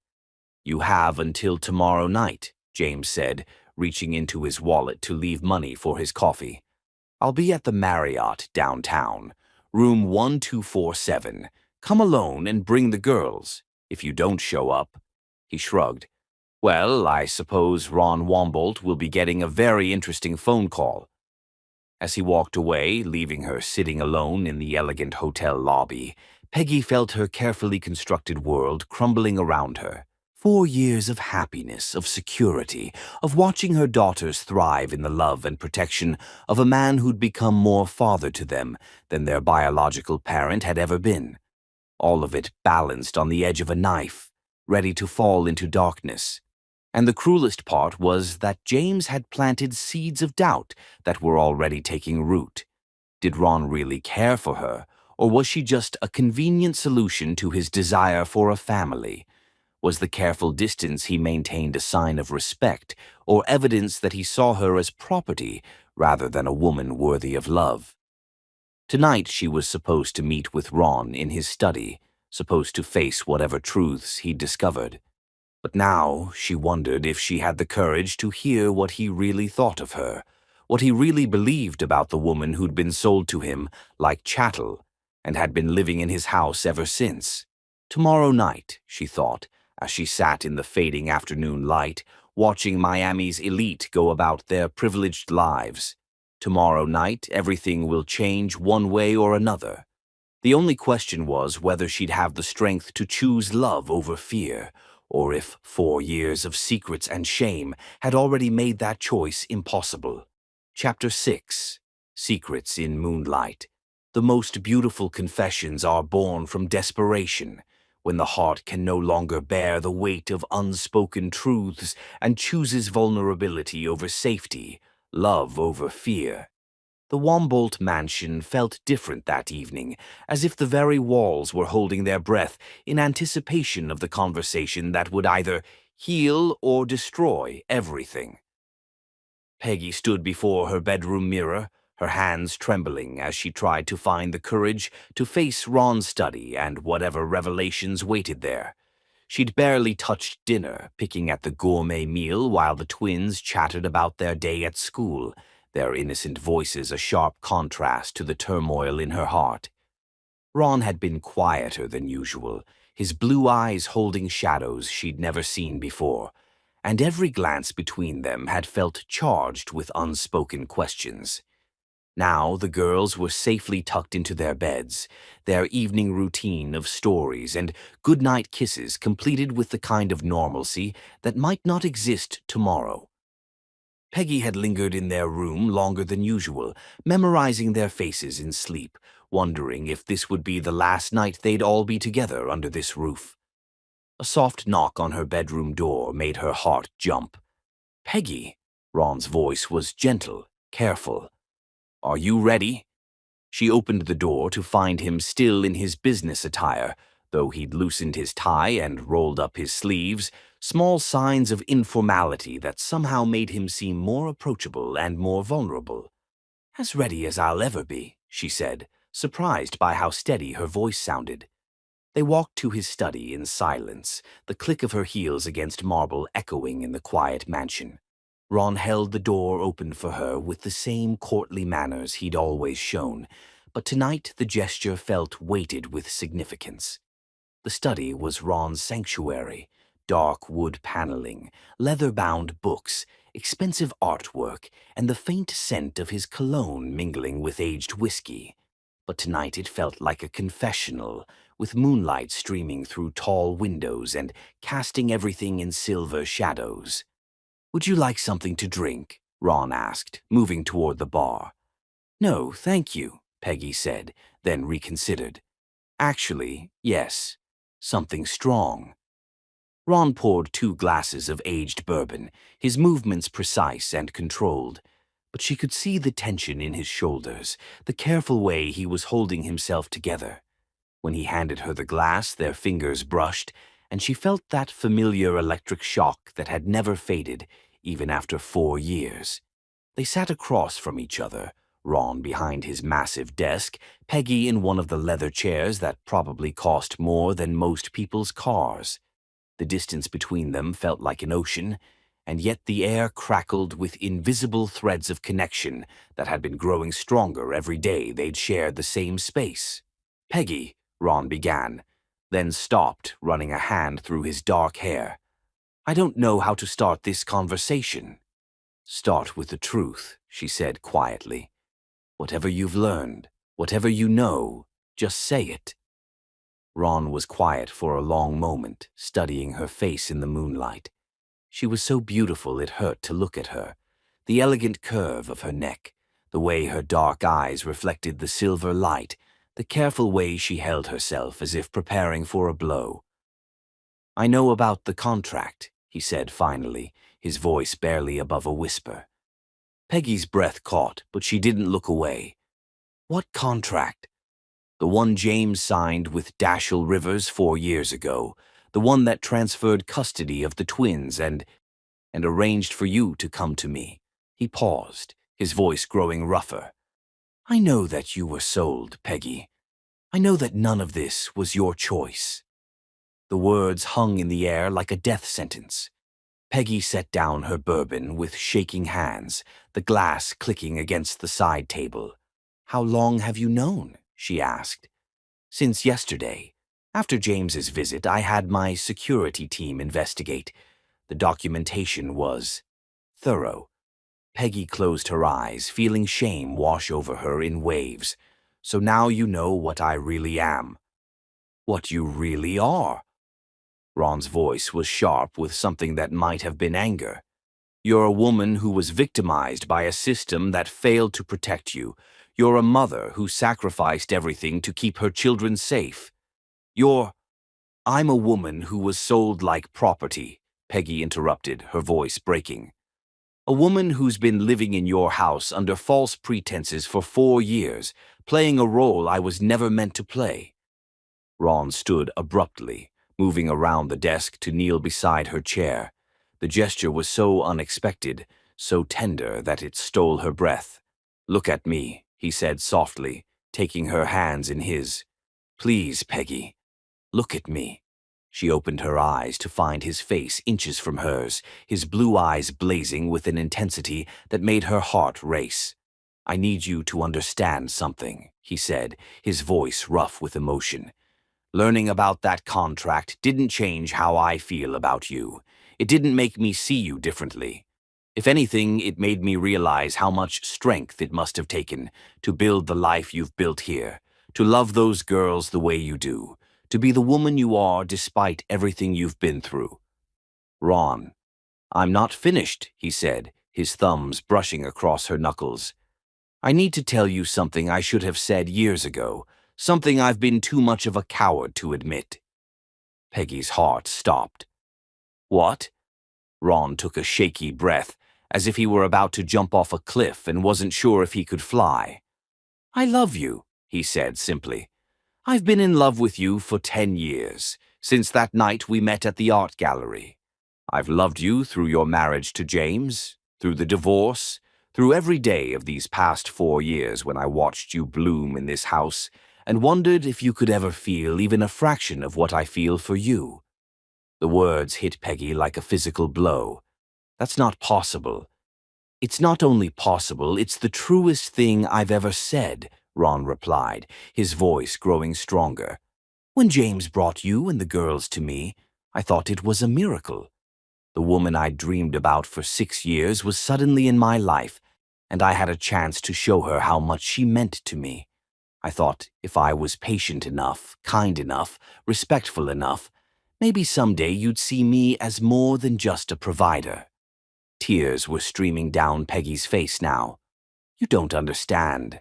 I was sold to you. I came here because I had no choice, not because I wanted to be your wife. And I took you in because I was desperate to have you in my life in any way possible," Ron said, his own eyes glistening. "Not because I saw you as property, but because I saw you as the other half of my soul." "Ron, stop." "No," he said firmly, standing and pulling her to her feet with him. "I won't stop. Not when I can finally tell you the truth. Do you want to know why I never pushed for intimacy? Why I gave you your own space, your own life, your own choices within these walls?" Peggy nodded, unable to speak. "Because I wanted you to come to me freely. Because I wanted you to choose me. Not because you had to, but because you wanted to. Because love without choice isn't love at all. It's possession. And I never wanted to possess you, Peggy. I wanted to earn you." The confession broke something inside her, some wall she'd built to protect herself, from hope, from the possibility that this beautiful man could actually care for her beyond the transaction that had brought them together. "I chose you long ago," she whispered, the words torn from the depths of her heart. "I chose you that first night at the gallery, before I even knew who you were. I chose you every day for 4 years, even when I thought you could never love me back. I chose you even when I hated myself for being here, even when I felt like I was living a lie." Ron's hands cupped her face, his thumbs brushing away her tears. "Then why did you always seem so far away? Why did you pull back every time we got close?" "Because I was ashamed," she said, her voice breaking completely. "Because I knew what I was, goods that had been paid for. Because every kindness you showed me felt like charity. Every moment of happiness felt stolen. How could I believe that a man like you could love a woman like me?" "A woman like you?" Ron's voice was fierce with conviction. "You mean a woman who's beautiful, intelligent, loving, strong enough to survive what would have destroyed most people? A woman who raised 2 incredible daughters and somehow managed to create a home full of love and laughter, even when her own heart was breaking?" Before Peggy could respond, before she could find more reasons to doubt what he was offering, Ron leaned down and kissed her. It was their first real kiss. Not the polite peck on the cheek at their wedding ceremony, not the careful distance they'd maintained for 4 years, but a kiss born of desperate love and years of longing. His lips were warm and soft and sure, and she felt herself melting into him, her hands fisting in his shirt, as if she could anchor herself to this moment, this feeling, this truth. When they broke apart, both breathing hard, Ron rested his forehead against hers. "I love you," he whispered again. "Not because you were brought to me, but because you stayed. Not because I paid for you, but because you chose to build a life with me. I love your strength, your grace, the way you read bedtime stories, the way you make the twins laugh, the way you've made this house a home." "I love you too," Peggy said, the words feeling like freedom. "I've loved you for so long I'd forgotten what it felt like not to love you. I love your patience, your kindness, the way you never made me feel like anything but a treasured guest in your home. I love how you are with Floresa and Wilma, how you've been the father they needed without ever once making them feel like burdens.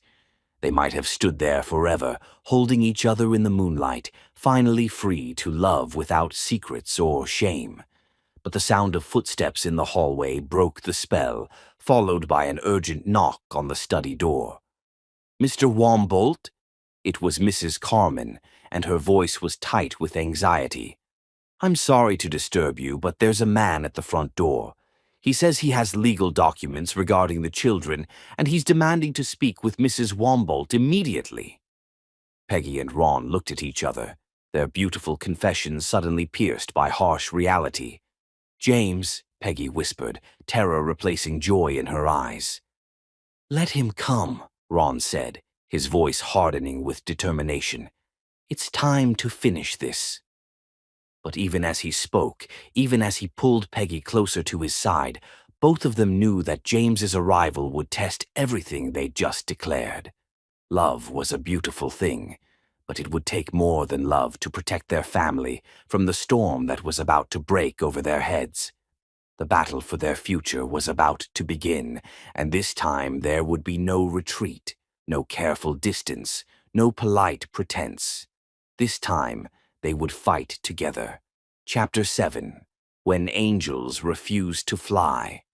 Sometimes the cruelest betrayals come disguised as rescue, and the hardest choice is between the love that sets you free and the fear that chains you to the past. James Ruffer stood in the Wombolt mansion's opulent foyer like a disease that had invaded paradise, his expensive suit and practiced smile unable to disguise the predatory calculation in his eyes. In his hand he held a leather portfolio that seemed to pulse with malevolent promise, and his presence filled the elegant space with tension thick enough to choke on. Ron and Peggy descended the main staircase together, and James's sharp gaze immediately noted the subtle change in their body language. The way Ron's hand rested protectively on the small of Peggy's back, the way she stood straighter in his presence, the invisible connection that seemed to bind them. "Well, well," James said, his voice carrying false joviality that made Peggy's skin crawl. "Don't you two look cozy? Finally decided to make it a real marriage, have we?" "State your business, Ruffer," Ron said, his voice like steel wrapped in silk. "It's late, and my family was enjoying a quiet evening." "Your family," James repeated, savoring the words like fine wine. "How interesting that you still think of them that way." He opened the portfolio with theatrical precision. "Because I have some documents here that might change your perspective." Peggy felt her knees go weak, but Ron's presence beside her was like an anchor in a storm. Whatever James had planned, they would face it together. "I'm listening," Ron said, though his posture suggested he was preparing for battle rather than conversation. James pulled out a sheaf of legal documents, holding them up for both to see. "Custody modification papers, filed this morning with the family court of Miami-Dade County. I'm petitioning for immediate custody of my daughters, citing abandonment by their biological father and the need to restore proper family structure." "You abandoned them," Peggy said, finding her voice despite the terror clawing at her throat. "You sold them like chattel and disappeared for 4 years." "I provided for them," James corrected smoothly. "I made arrangements for their care when I was unable to do so myself. The court will see it as a father making the ultimate sacrifice for his children's well-being. But now I'm stable, employed, and ready to be the father they deserve." Ron stepped forward, his presence suddenly radiating the kind of quiet menace that made boardrooms fall silent. "Those girls don't know you. To them, I'm their father. I'm the one who's raised them, loved them, been there for every milestone, every tear, every triumph. What court is going to rip children away from the only family they've ever known?" "A court that understands blood is thicker than money," James replied, his smile becoming sharper. "Especially when they learn about the unusual circumstances that brought these children into your care." He pulled out another document, a copy of the original contract between himself and Dashiell Rivers. Peggy's face went white at the sight of it. "You see," James continued conversationally, "when this becomes public record, as it will during custody proceedings, the media is going to have a field day. Billionaire buys family to satisfy baby fever. Human trafficking ring exposed in high society. Children sold like property in Miami's elite circles." "You bastard," Ron breathed, understanding immediately what James was threatening. "The publicity alone will destroy both of your reputations," James said with obvious satisfaction. "Your business empire will crumble under the scandal, Wombolt. And Peggy ... He turned to her with mock sympathy. "Well, the world will know exactly what you are, a woman who was literally bought and paid for." Peggy swayed on her feet, the full magnitude of James's strategy becoming clear. He wasn't just threatening to take the children, he was threatening to destroy everything they'd built, to expose their love story as something sordid and commercial. "What do you want?" Ron asked, though his voice suggested he already knew. "Simple," James said, snapping the portfolio closed. "Peggy and the girls come with me tonight, quietly, without drama, without legal complications. In exchange, these documents disappear forever, and your reputation remains intact. And if we refuse, then tomorrow morning every media outlet in Miami gets copies of these contracts, along with a very compelling story about how a desperate father was forced to make impossible choices while a billionaire took advantage of his family's misfortune." James's eyes glittered with malice.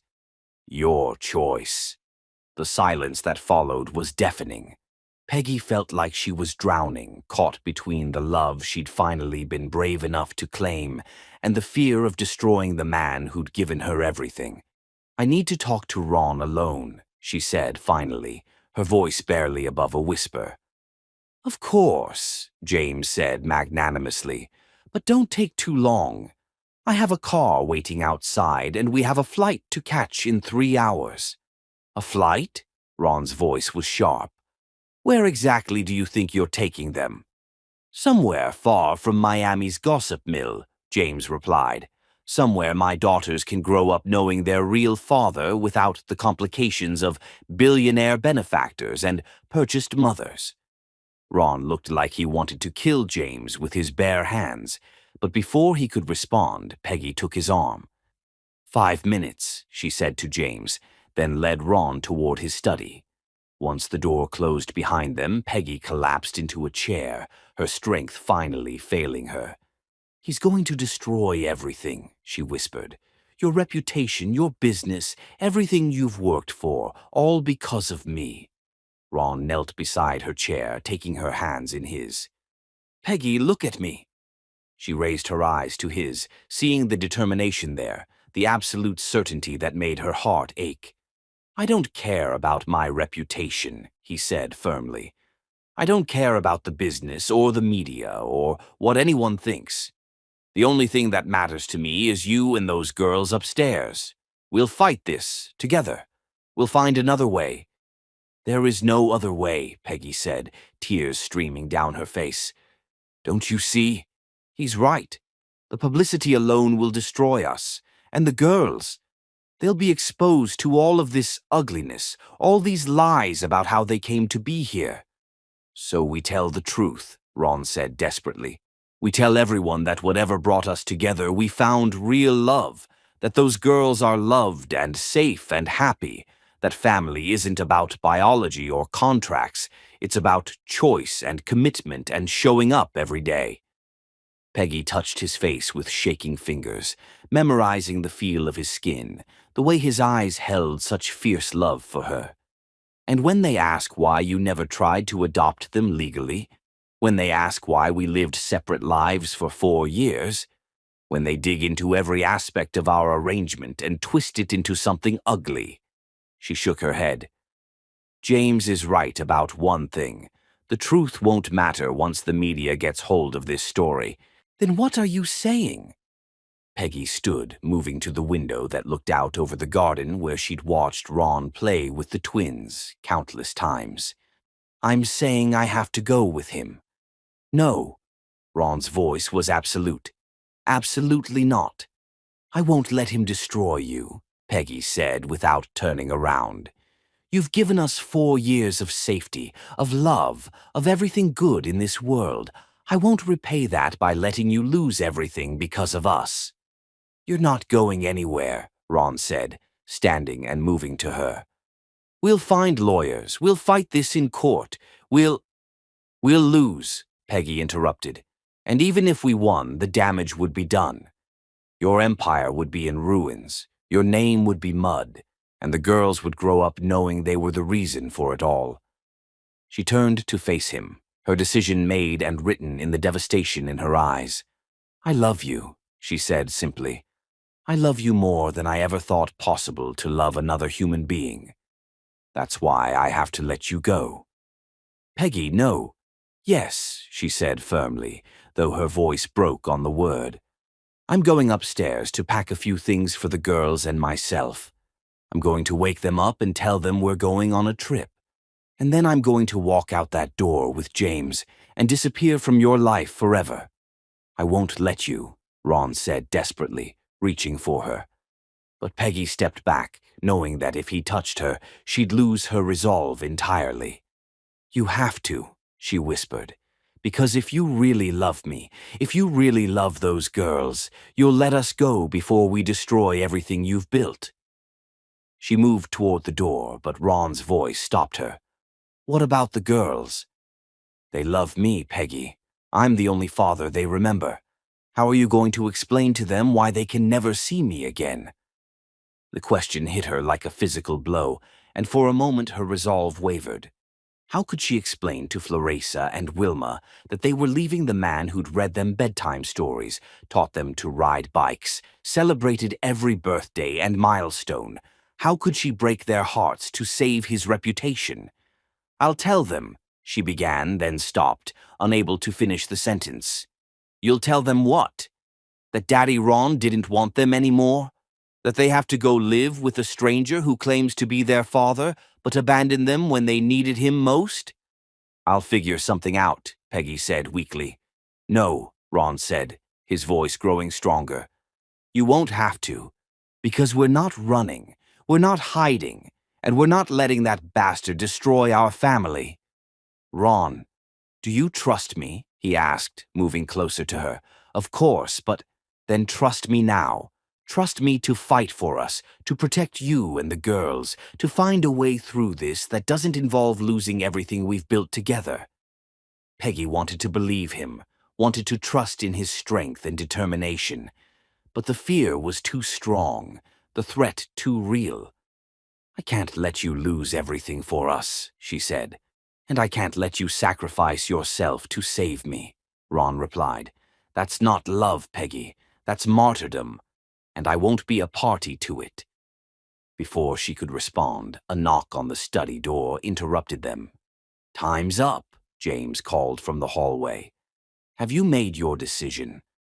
Peggy looked at Ron one last time, seeing the desperate love in his eyes, the absolute refusal to let her go. She knew that if she stayed, they'd fight this together, whatever the cost, and she knew that the cost might be everything. But she also knew that some fights were worth having, even if you lost. And maybe, just maybe, love was stronger than fear after all. "We're coming," she called to James, her voice steady despite the turmoil in her heart. When they opened the study door, James was waiting with that satisfied smile of a man who believes he's won. "Excellent choice," he said. "I knew you'd see reason." "Oh, we see something all right," Ron said, his voice calm but carrying an undertone of steel that made James's smile falter. "We see a pathetic man who's so threatened by his daughter's happiness that he'd rather destroy it than admit he doesn't deserve them." "Excuse me?" James's voice turned dangerous. "You heard me," Ron continued, moving to stand beside Peggy in a show of united front. "You want to fight? You want to air all our dirty laundry in public? Bring it on. Because I've got news for you, Ruffer. I've been building my reputation for 15 years, and it's strong enough to survive whatever lies you want to tell." "Ron, what are you doing?" Peggy whispered, terrified. "I'm calling his bluff," Ron replied, never taking his eyes off James. "Because that's all this is, a bluff. He doesn't want custody of those girls. He wants money, and he figures threatening our family is the easiest way to get it." James's face flushed red with anger. "You don't know what you're talking about." "Don't I? Then prove it. File your custody petition. Expose those contracts. Let's see how it plays out in court when the judge learns that you sold your children to pay gambling debts and then disappeared for 4 years. Ron's smile was sharp as a blade. "Because I'm betting that any publicity this generates will paint you as exactly what you are, a deadbeat father trying to cash in on his daughter's happiness." The standoff stretched between them, tension crackling in the air, and slowly, gradually, James's confident expression began to crumble as he realized his bluff had been called. The battle for their family was far from over, but for the first time since this nightmare began, Peggy felt a flicker of hope. Maybe love really was stronger than fear after all. Chapter 8. The Truth Shall Make You Free. When darkness has reigned too long, even the smallest flame becomes a beacon of hope, and sometimes the very people you think are enemies become the allies who help you find your way home. The war room at Leander Stone's law firm buzzed with purposeful energy at 6 in the morning as Miami's most powerful legal minds gathered around a polished conference table laden with documents, laptops, and enough coffee to fuel a small army. Ron sat at the head of the table, looking every inch the corporate titan he was, but Peggy could see the exhaustion in his eyes, the way his hands trembled slightly as he reached for his coffee cup. They'd been there since midnight, after James had stormed out of the mansion with threats of legal action and media exposure. But instead of cowering, Ron had made a series of phone calls that had assembled the finest legal team money could buy, along with private investigators, media specialists, and a woman whose presence had shocked Peggy more than anything else that had happened in the past week. "Mrs. Wombolt," said Zuleika Chen, the high-end therapist whose calm presence seemed to fill the room with serenity, "I need you to understand that nothing you tell us leaves this room. Everything is privileged, protected, and safe, but we need the complete truth if we're going to help you." Peggy looked around the table at the faces watching her, Leander with his sharp intelligence, Soraya with her fierce loyalty, Amadeo with his protective instincts, and Ron with love shining in his tired eyes. "Where do I even begin?" she asked, her voice barely above a whisper. "Begin with James," Zuleika said gently. "Tell us about your marriage, about what led to the situation 4 years ago." Peggy took a shaky breath and began to speak, the words tumbling out like water through a broken dam. She told them about meeting James when she was young and naive, about his charm and promises, about the gradual descent into gambling addiction and emotional abuse. She told them about the mounting debts, the threats from loan sharks, the night James came home and told her he'd found a solution. "He made it sound like salvation," she said, her voice growing stronger as she spoke. "He said Ron was infertile, desperate for a family, and that this arrangement would give the girls a better life than we could ever provide. He said it was temporary, just until he got back on his feet." "But you signed the papers," Leander said gently without judgment. "I signed papers," Peggy confirmed. "But I thought they were custody arrangements, temporary guardianship, while James got help for his addiction. I didn't realize until we arrived at the mansion that James had essentially sold us." Soraya leaned forward, her expression intense. "What exactly did you understand about the arrangement when you arrived at Ron's house?" Peggy looked at Ron, seeing the pain in his eyes as she prepared to reveal the depths of her shame. "I thought I was being hired as a nanny," she said quietly. "A live-in caregiver who would help Ron with his desire for a family while receiving housing and support for my daughters. When he mentioned marriage, I assumed it was for appearances, for legal protection. I never thought—" "You never thought what?" Zuleika prompted gently. "I never thought he could actually want me," Peggy whispered. "Not really. Not as a wife, not as a woman. I thought I was just convenient." Ron made a sound like he'd been punched, but Peggy forced herself to continue. "The first night when Ron showed me to my own bedroom, my own space, when he was so respectful and careful not to touch me or pressure me, I thought it confirmed what I believed, that I was there to provide a service, not to be loved." "And James never told you the truth about the financial arrangement?" Leander asked.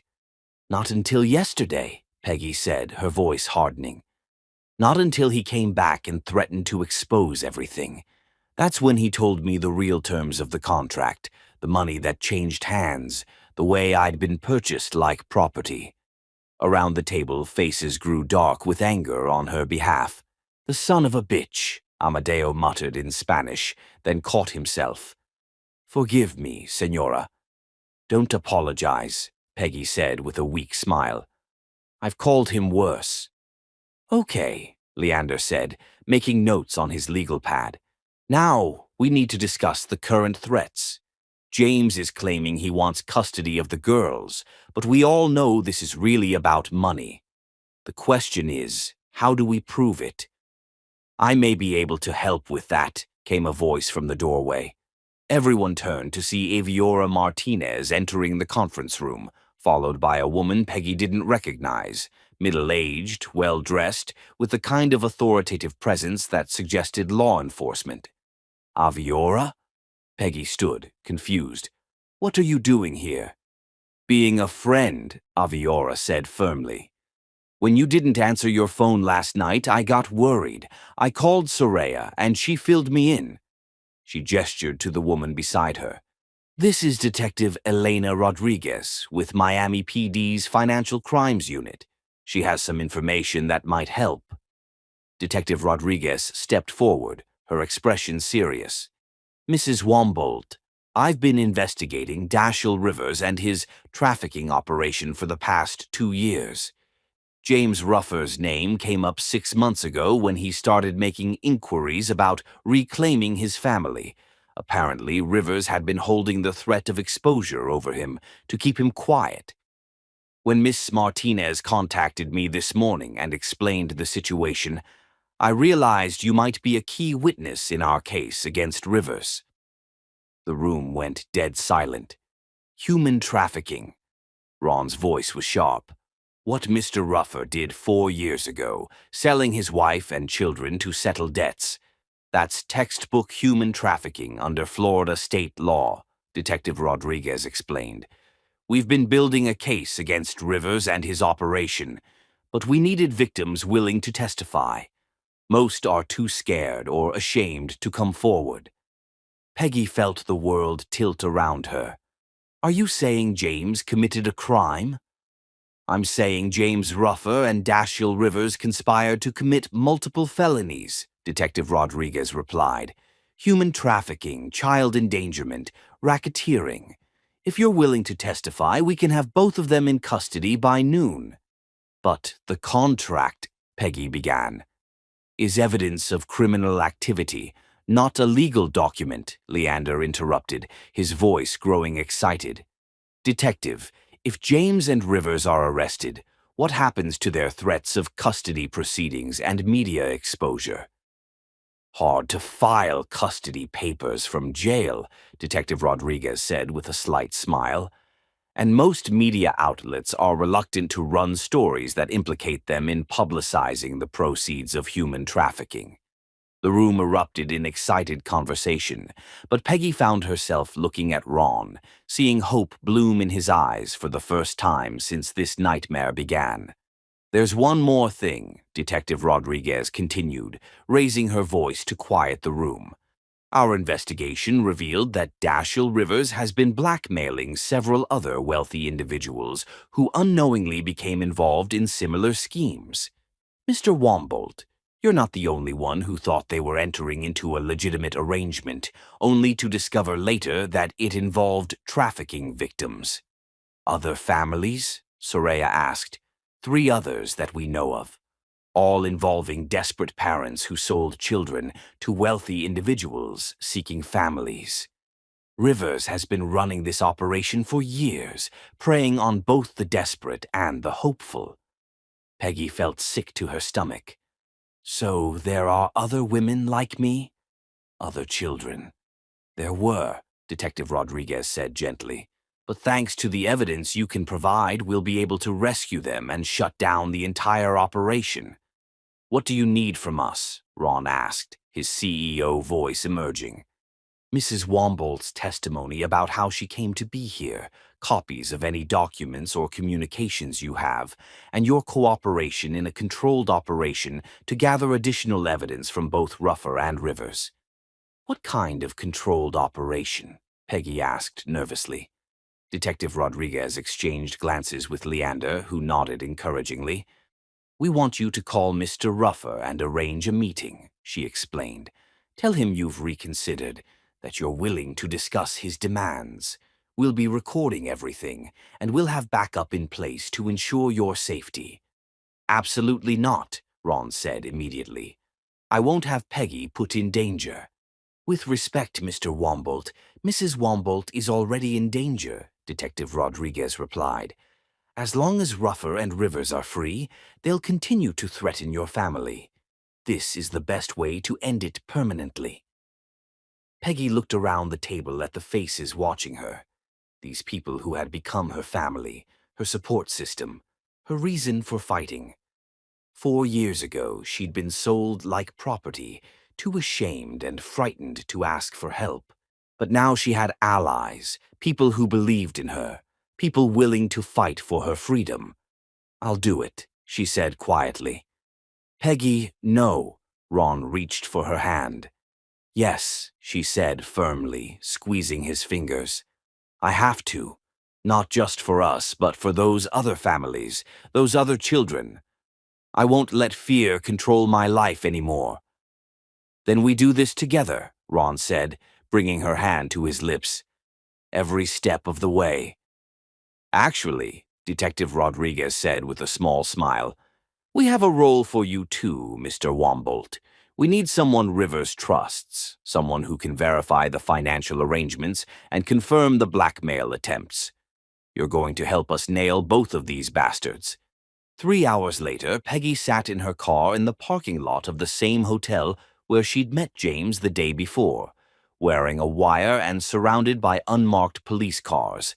Her hands were shaking, but her voice was steady as she made the call that would change everything. "James, it's Peggy. I've been thinking about what you said yesterday, and I think you're right. Ron doesn't really love me. It's time for the girls and me to come home."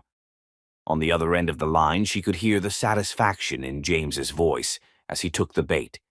"I knew you'd see reason. Where do you want to meet?" "The hotel bar where we talked yesterday. 1 hour. Come alone and bring those custody papers you mentioned. I want to make sure everything is legal." As she hung up the phone, Peggy felt a strange sense of peace settle over her. For 4 years, she'd lived with shame and secrets, believing herself to be property rather than a person deserving of love. But now she was taking back her power, choosing to fight rather than flee, standing up not just for herself, but for other victims who'd suffered in silence. The truth was about to set them all free, and for the first time since this nightmare began, Peggy believed they were going to win. Chapter 9. Love's Fierce Reckoning.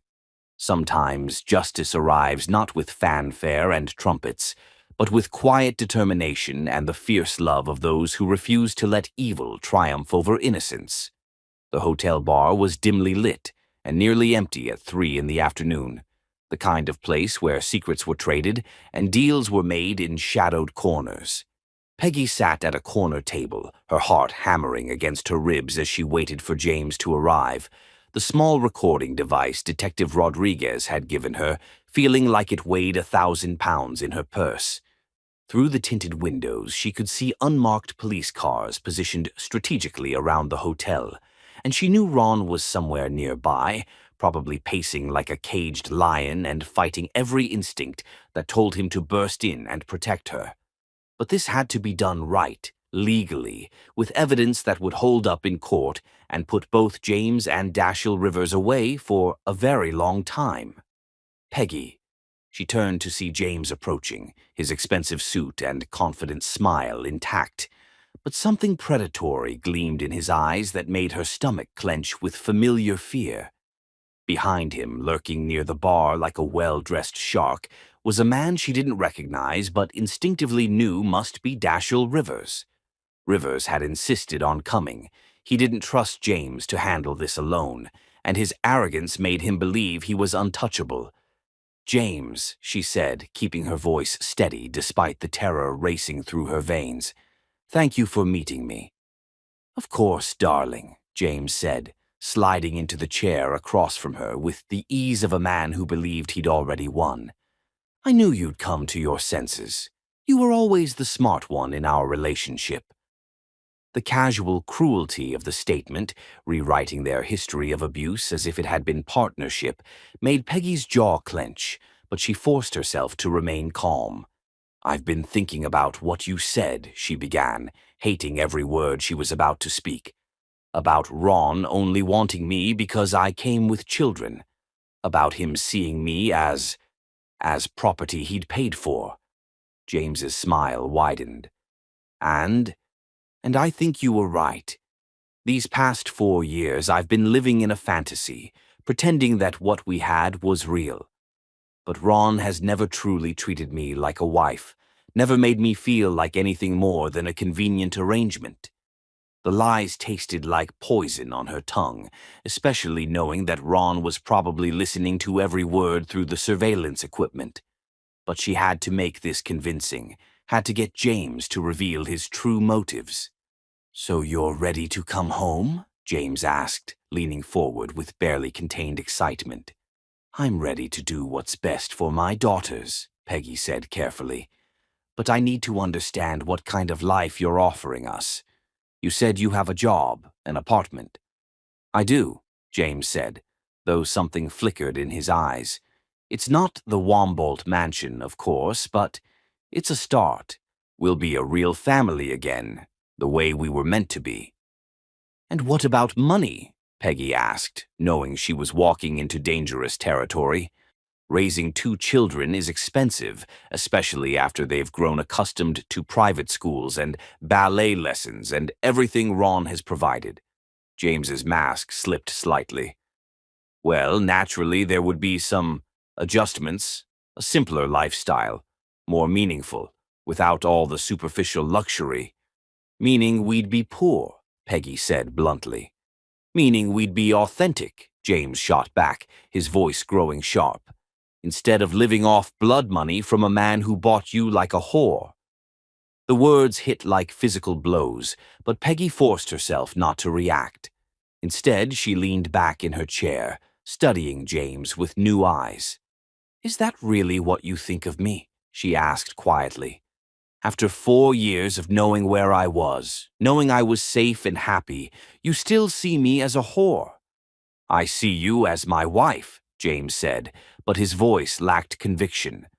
"The mother of my children who was stolen from me by circumstances beyond my control."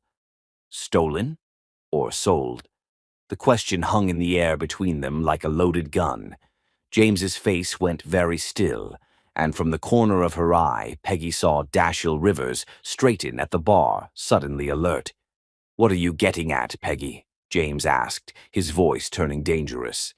"I'm getting at the truth," Peggy said, her voice growing stronger with each word. "I'm getting at the fact that you didn't lose me to circumstances. You sold me to pay your gambling debts.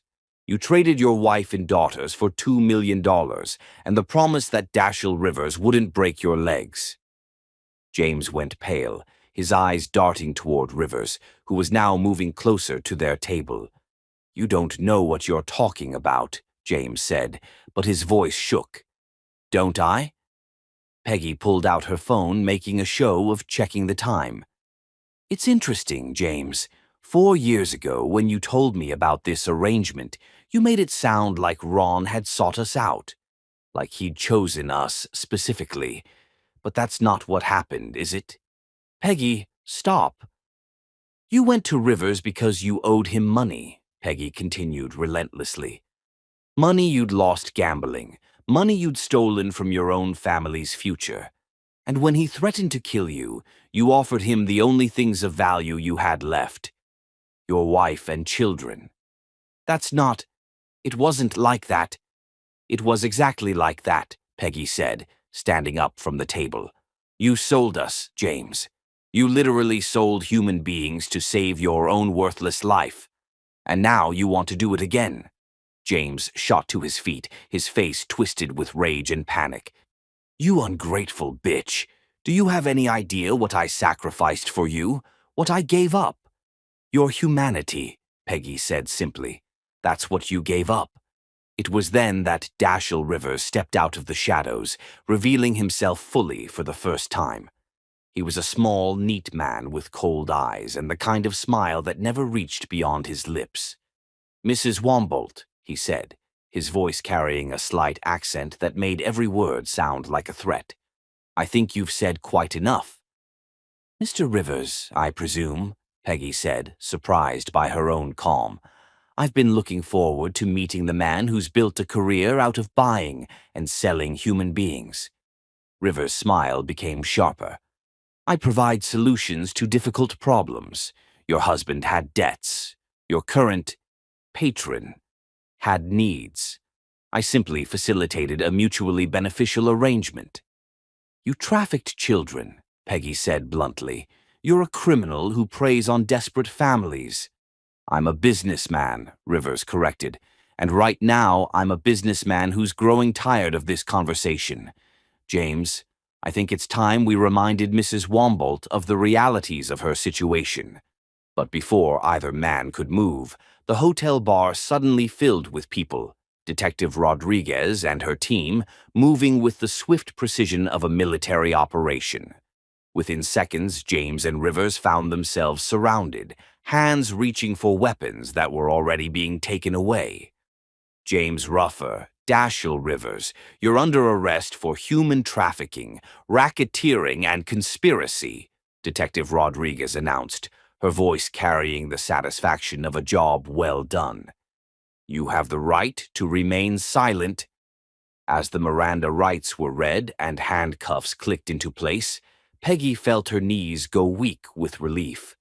It was over. Finally, after 4 years of shame and secrets, it was over. Peggy! She turned to see Ron burst through the hotel bar's entrance, his face white with concern and relief. He reached her in 3 strides, pulling her into his arms with a desperation that spoke of hours spent terrified for her safety. It's done, she whispered against his chest. It's finally done. You were incredible, he said, his voice rough with emotion. So brave, so strong. I was terrified the whole time, but you were incredible. As James and Rivers were led away in handcuffs, James turned back one last time, his face twisted with rage and defeat. This isn't over, he shouted. Those are my daughters, my blood. No court will keep them from their real father. Actually, came a new voice from behind them, that's exactly what's going to happen. Everyone turned to see Leander Stone approaching with a folder of documents and the satisfied expression of a lawyer who just won the case of a lifetime. Congratulations, Ron, Peggy, he said, his smile wide and genuine. I have here emergency custody orders signed by Judge Martinez, granting you immediate and permanent guardianship of Floresa and Wilma. Given the circumstances of their father's arrest for trafficking them, the court has determined that their best interests lie with the family who has provided them with love, stability, and protection for the past 4 years. Peggy felt tears streaming down her face as the magnitude of what had just happened began to sink in. They were free. The girls were safe. The nightmare was over. There's more, Leander continued, his voice growing even more pleased. The FBI has agreed to freeze all media coverage of this case, pending their broader investigation into Rivers' trafficking operation. Your names will be kept out of the press, and when this does eventually become public, it will be framed as the rescue of trafficking victims, not as any kind of scandal. What about the other families Detective Rodriguez mentioned? Peggy asked. 3 other trafficking rings have been shut down based on the evidence we gathered today, Detective Rodriguez said, approaching with her own satisfied smile. 12 children have been returned to safety, and we've arrested 7 individuals involved in the operation. Mrs. Wombolt, your courage today saved more lives than just your own.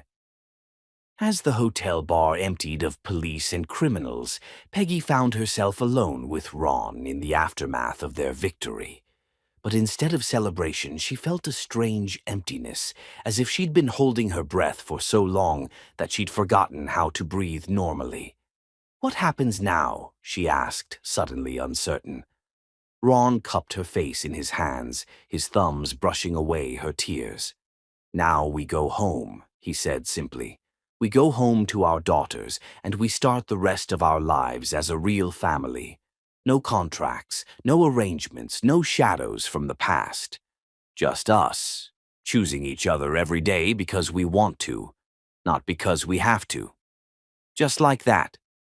Just like that, Ron confirmed, then leaned down to kiss her with all the passion and promise that 4 years of careful distance had held back. I love you, Peggy Bootin Wombolt, not because you were brought to me, but because you chose to stay. Not because of any arrangement or contract, but because you're the other half of my soul. I love you too, Peggy whispered against his lips, and I choose you, Ron Wombolt, today, tomorrow, and for all the days of our lives. As they walked out of the hotel together, hand in hand for the first time in 4 years, Peggy felt something she'd almost forgotten existed. True freedom. The freedom to love without shame, to build a future without fear, to be a family not because they had to be, but because they chose to be. The battle was won, but their story was just beginning. Chapter 10. Where Love Writes Its Forever. True love stories don't end with happily ever after. They begin with it, each day a new page written in the language of chosen devotion, and the courage to believe that some miracles are worth waiting 10 years to receive. The Miami Art Gallery glowed with the same golden warmth it had possessed a decade ago, but tonight it felt transformed into something magical, like a cathedral built for the worship of second chances and dreams finally coming true. Peggy stood before the familiar wall where her paintings had once hung, but now the space was filled with new works, pieces she'd created during their 4 years together, each canvas unconsciously documenting her journey from despair to hope to love. "Mommy, you're shaking again," Wilma observed with the quiet perception that never failed to catch adults off guard. At 8 years old, she possessed an artist's eye for detail and an old soul's understanding of emotion. "Happy shaking this time, sweetheart," Peggy said, smoothing her daughter's perfectly styled hair. Both twins looked like angels in their matching ivory dresses, their faces glowing with the excitement of being part of something momentous, though they still didn't know exactly what Ron had planned. "Is Daddy Ron really going to ask you to marry him again?" Florissa whispered, bouncing on her toes with barely contained enthusiasm. "With a real ring this time, not just papers?" "I think so," Peggy whispered back, her heart racing with anticipation. "But it's supposed to be a surprise, so we have to pretend we don't know." "We're excellent at pretending," Wilma said solemnly. "We've been practicing all week." The gallery was filled with their closest friends and family, Soraya looking elegant in midnight blue, Leander and his wife chatting with Detective Rodriguez, Aviora holding hands with the kind detective she'd been dating since the arrests, and Elsinora Blackwell presiding over everything with the satisfaction of a woman who'd always known this day would come. "He's here," Florissa announced in a stage whisper, and Peggy's breath caught as Ron appeared at the gallery's entrance. He was devastatingly handsome in his perfectly tailored black tuxedo, but it was the expression on his face that stole her breath. Pure, unbridled love mixed with the nervousness of a man about to put his heart on the line in the most public way possible. In his hand he carried a small velvet box that seemed to pulse with promise. "Ladies and gentlemen," came the voice of the gallery director, "if I could have your attention, please." The crowd quieted, turning toward where Ron now stood beside Peggy's latest painting, a stunning piece titled "Dancing with Destiny," that showed a family of 4 silhouetted against a Miami sunset, their hands joined, their faces turned toward light. "10 years ago," Ron began, his voice steady despite the emotion in his eyes, "I walked into this gallery as a successful but lonely man, searching for something I couldn't name. I found it in the most unexpected way, not in the art on the walls, but in the artist who created it." His eyes found Peggy's across the room, and she felt her heart stop at the tenderness she saw there. "I fell in love that night with a woman who believed in beauty, who saw hope in darkness, who had the courage to dream even when life had given her every reason to stop believing in happy endings." Ron moved closer, the crowd parting like the Red Sea. "What I didn't know was that I would have to wait 10 years to tell her how I felt." Peggy's eyes filled with tears as Ron approached, the twins flanking her like small guardian angels. Life took us on a complicated journey, Ron continued, his voice growing stronger. We came together through circumstances that were far from ideal, but we built something beautiful from those broken pieces. We created a family not through biology or contracts, but through choice, choosing each day to love, to trust, to believe that what we had was real and worth fighting for. He stopped directly in front of her, close enough that she could see the silver flecks in his blue eyes, could smell the cologne that had become as familiar as her own heartbeat. "Peggy Boutin," he said, and his voice cracked slightly on her name. "You are the most courageous, beautiful, extraordinary woman I have ever known. You took two frightened little girls and a damaged man and somehow created a home filled with laughter and love. You've been my partner, my strength, my reason for believing in tomorrow." Ron dropped to one knee, pulling out the velvet box with hands that trembled with emotion. The diamond inside was stunning, not ostentatiously large, but perfectly cut, surrounded by smaller stones that caught the gallery lights like captured stars. "This time," he said, his voice thick with meaning, "I'm asking not because circumstances demand it, but because my heart demands it. I'm asking you to marry me not because you have to, but because I can't imagine spending another day of my life without you as my wife, my partner, my forever." The gallery was dead silent, everyone holding their breath as they waited for Peggy's answer. "Mommy," Florissa whispered urgently, "he asked you a question." Laughter rippled through the crowd, breaking the tension, and Peggy found herself laughing through her tears. "Yes," she said, her voice ringing clear and strong. "Yes, Ron Wombolt, I will marry you. I will choose you every day for the rest of my life, not because I have to, but because loving you is the easiest, most natural thing I've ever done." The gallery erupted in cheers and applause as Ron slipped the ring onto her finger, then stood to kiss her with all the passion that 4 years of careful restraint had held back. It was a kiss that tasted of promises and forever, of battles won and love freely given. "Group hug," Florissa declared, and suddenly they were surrounded by small arms and the kind of joy that only children could provide. "We're really going to be a family?" Wilma asked, looking up at Ron with eyes that held the wisdom of someone far older than 8. "We've always been a family, Princess," Ron said, ruffling her hair. "Now it's just official." The same garden where Peggy had watched Ron play with the twins through her bedroom window had been transformed into a fairy tale wedding venue. White orchids cascaded from every surface, string lights created a canopy of stars, and the Miami sunset painted everything in shades of gold and pink that no artist could have improved upon. Peggy stood at the end of the petal-strewn aisle in a dress that made her look like a goddess, ivory silk that flowed like water, delicate beading that caught the light, and a smile that outshone everything else. The twins walked before her as flower girls, scattering rose petals with the serious concentration of children given an important job. But it was Ron's face when he saw her that made the entire day perfect.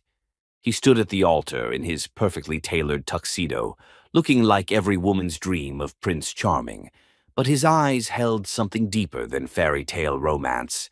They held the kind of love that had survived tests and trials, that had been earned through patience and proven through adversity. "Dearly beloved," the minister began, but Peggy barely heard the traditional words. She was lost in Ron's eyes, in the way he was looking at her like she was the answer to every prayer he'd ever whispered. When it came time for their vows, Ron spoke first, his voice steady and sure.